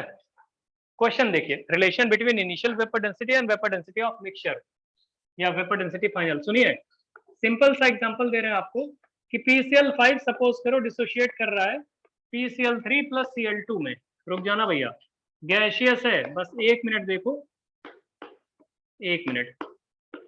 सपोज करो क्लोज कंटेनर में रिएक्शन हो रही है, T=0 पे इसके A मोल्स गिवन थे और ये 0-0, इक्विलिब्रियम पे इसके A-A अल्फा हो गए, ये हो गया A अल्फा और ये A अल्फा। अब मेरे दोस्त एक बात बताओ, इनिशियली सिर्फ ये PCl5 पड़ा था, थोड़ी देर बाद PCl5 भी रहेगा, ये दोनों भी तो आ गए, जीरो थोड़ी हुआ है कोई, इक्विलिब्रियम पे कोई चीज जीरो नहीं होती, सब कुछ रहते हैं थोड़े थोड़े। कोई पूछे इस पूरी रिएक्शन में ऐसी कौन सी चीज है जो, किसी रिएक्शन में एक चीज होती है जो हमेशा कांस्टेंट रहती है, क्या होती है? मास कंजर्वेशन, जानते हो? मास कभी इंक्रीज डिक्रीज होता है क्या? Mass remains conserved irrespective of number of moles. Moles हो सकता है इंक्रीज डिक्रीज हो जाए, लेकिन मास किसी भी चीज का हमेशा कंजर्व रहता है। हीट करने पे, कुछ भी करने पे मास हमेशा कंजर्व रहता है। तो इनिशियल मास जो होगा, अगर हम लोग यहाँ पे बोले मास इनिशियल, वो हमेशा क्या मास फाइनल के बराबर होगा? मास इनिशियल मास फाइनल। मास इनिशियल क्या होगा? तो इनिशियल मास होगा इनिशियली जो प्रेजेंट होगा उसकी वजह से। इनिशियली क्या प्रेजेंट था? सिर्फ PCl5। कितने मोल प्रेजेंट थे? A मोल। तो A मोल्स, रुको, A मोल्स इनटू PCl5 का मॉलिक्यूलर मास हम मान लेते हैं Mi। हमें पता है MPCl5 क्या है, लेकिन Mi मान लो, अभी बाद में पुट कर देना। इनिशियल मास आ गया, ये नहीं समझ रहा हो भैया? अरे मॉलिक्यूलर मास ऑफ PCl5 हो गया Mi, और मोल्स कितने हैं? A, तो इनिशियल मास आ जाएगा। फाइनली टोटल मोल्स कितने हैं? A minus A alpha plus A alpha plus A alpha, total moles हो गए ये। कोई बोले सर रुको तो, इनिशियली मॉलिक्यूलर मास आपने PCl5 का कर दिया था, फाइनली ना तो तुम इसका अकेले मॉलिक्यूलर मास लिख सकते हो, ना इसका ना इसका, क्योंकि सब कुछ है ना, कुछ ये होगा, कुछ परसेंटेज ये होगा, कुछ परसेंटेज ये होगा, ऐसे तो किसी का इक्वल लिख नहीं सकते। नहीं समझ रहे हो भैया? कोई बोले अरिथमेटिक मीन होगा इनका M1 plus M2 plus M3/2, ऐसा भी कोई रूल नहीं होता है। ये भी तो नहीं, क्या तुम अगर बोल दो तुम्हारे मन में आया सर हमें लग रहा है इसका मास, इसका मॉलिक्यूलर मास, इसका मॉलिक्यूलर मास डिवाइडेड बाय 3, ऐसा कहाँ पढ़े हो? ऐसा कोई रूल नहीं होता, समझ रहे हो ना? तो एक काम करो, तुम अज्यूम कर लो इन सब का मिक्सचर का कुछ होगा ये, जैसे कोई बोले ये 20% है, ये 30% या 40%, तो परसेंटेज वाइज अगर पता हो तो निकाल सकते हैं। अभी तुमको कुछ नहीं पता ना, तो हम इसका मान लेते हैं M मिक्सचर या M फाइनल। इस M मिक्सचर में इसका भी सबका कंट्रीब्यूशन है, समझ रहे हो भैया? तो टोटल मोल्स मिक्सचर में कितने हुए? A plus A alpha, A alpha alpha cut जाएगा ना, और m मिक्सचर हो गया, तो क्या यहां से एक रिलेशन आ गया, m initial upon m mixture is equal to 1 plus alpha. बताओ दोस्त, ए भी कट जाएगा। हेलो, सबको समझ में आ रहा है दोस्त? फिर से सुन लो, एम इनिशियल का मतलब क्या था, सुनो, मास इनिशियल क्या था, ए मोल्स थे, इनिशियली ये था PCl5, उसकी वैल्यू नहीं रखी हमने, इनिशियल कर दिया। बाद में क्या हो गया, टोटल मोल्स कितने हो गए, ए माइनस ए अल्फा प्लस ए अल्फा प्लस ए अल्फा। तो टोटली मिक्सचर का कोई मॉलिक्यूलर मास भी तो होगा, भले ही उसमें इन सबका थोड़ा थोड़ा थोड़ा कंट्रीब्यूशन है, हमने इन सबको अलग नहीं किया क्योंकि हम मिक्सचर की बात कर रहे हैं, ठीक है। एम मिक्सचर कह लोगे ऐसे, अरे ए से ए कट गया और ए अल्फा तो ए अल्फा से पहले ही कट गया था, ठीक है दोस्त। तो um initial upon um mixture आ गया। अच्छा, एम इनिशियल बाई 2 अगर कर दो और एम मिक्सचर बाई 2, तो क्या वेपर डेंसिटी इनिशियल हो जाएगा? अरे एम बाई 2 क्या होता है, वेपर डेंसिटी। तो एम इनिशियल अपॉन 2 कर दिया जाए और एम मिक्सचर अपॉन 2 कर दिया जाए, तो क्या हम इसी रिलेशन को VD initial upon VD mixture कह सकते हैं? कह सकते हैं कि नहीं कह सकते हैं? कुछ गलत है क्या? बताओ दोस्त, समझ में आ रहा है? इतना कॉपी कर लो, फिर आप लोग जा सकते हैं। कोई डाउट हो तो पूछो। हाँ, मिक्सचर उसी रेशियो, वो बाद में कैलकुलेट करेंगे, अभी एक काम करो, मिक्सचर निकाल लो, ठीक है। मतलब कोई पूछे कि सर इसमें ये जो मोल्स के रेशियो है उसी के प्रोपोर्शन में कुछ आएगा, हाँ आएगा उसी के प्रोपोर्शन में, लेकिन अभी हम इंडिविजुअल क्यों करें, अभी हम एक साथ मिक्सचर निकाल ले रहे हैं, क्योंकि फाइनली पूरे सॉल्यूशन, सॉरी, फाइनली पूरे मिक्सचर की वेपर डेंसिटी आनी है। तो फाइनली पूरे उसकी वेपर डेंसिटी आनी है, तो हमें वेपर डेंसिटी मिक्सचर करनी पड़ेगी ना भैया, समझ रहे हो दोस्त? अब आप लोग ब्रेक ले लीजिए, पहले लिख लो इसको फिर ब्रेक ले लो। तो वेपर डेंसिटी के लिए सर डिवाइडेड बाय 2 हो जाए। अरे m बाई 2 कर देना, m इनिशियल अपॉन 2 और m मिक्सचर अपॉन 2, तो बाई 2 दोनों में हो जाएगा, तो वेपर डेंसिटी इनिशियल हो गया भैया। कॉपी कर लिया तुम लोग? ये पीछे वाले, आगे वाले बेचारे खोपड़ी बैठते हैं, अभी तक नहीं कॉपी कर पाए, तुम लोग बस लिखते रहते हो क्या भाई? अरे तुमको नहीं कह रहे हैं, दिल पे ले लेते हो यार तुम, पीछे वाले उधर बता रहे हैं। चलो दोस्त, फिर हैप्पी दिवाली, मौज करो तुम लोग, फिर मिलते हैं। Happy Diwali sir. Happy Diwali sir. Thank you, happy Diwali sir. हाँ थैंक यू। हाँ दोस्त, ऑफलाइन ही होगा, ठीक है दोस्त, ब्रेक ले लो। Sir specific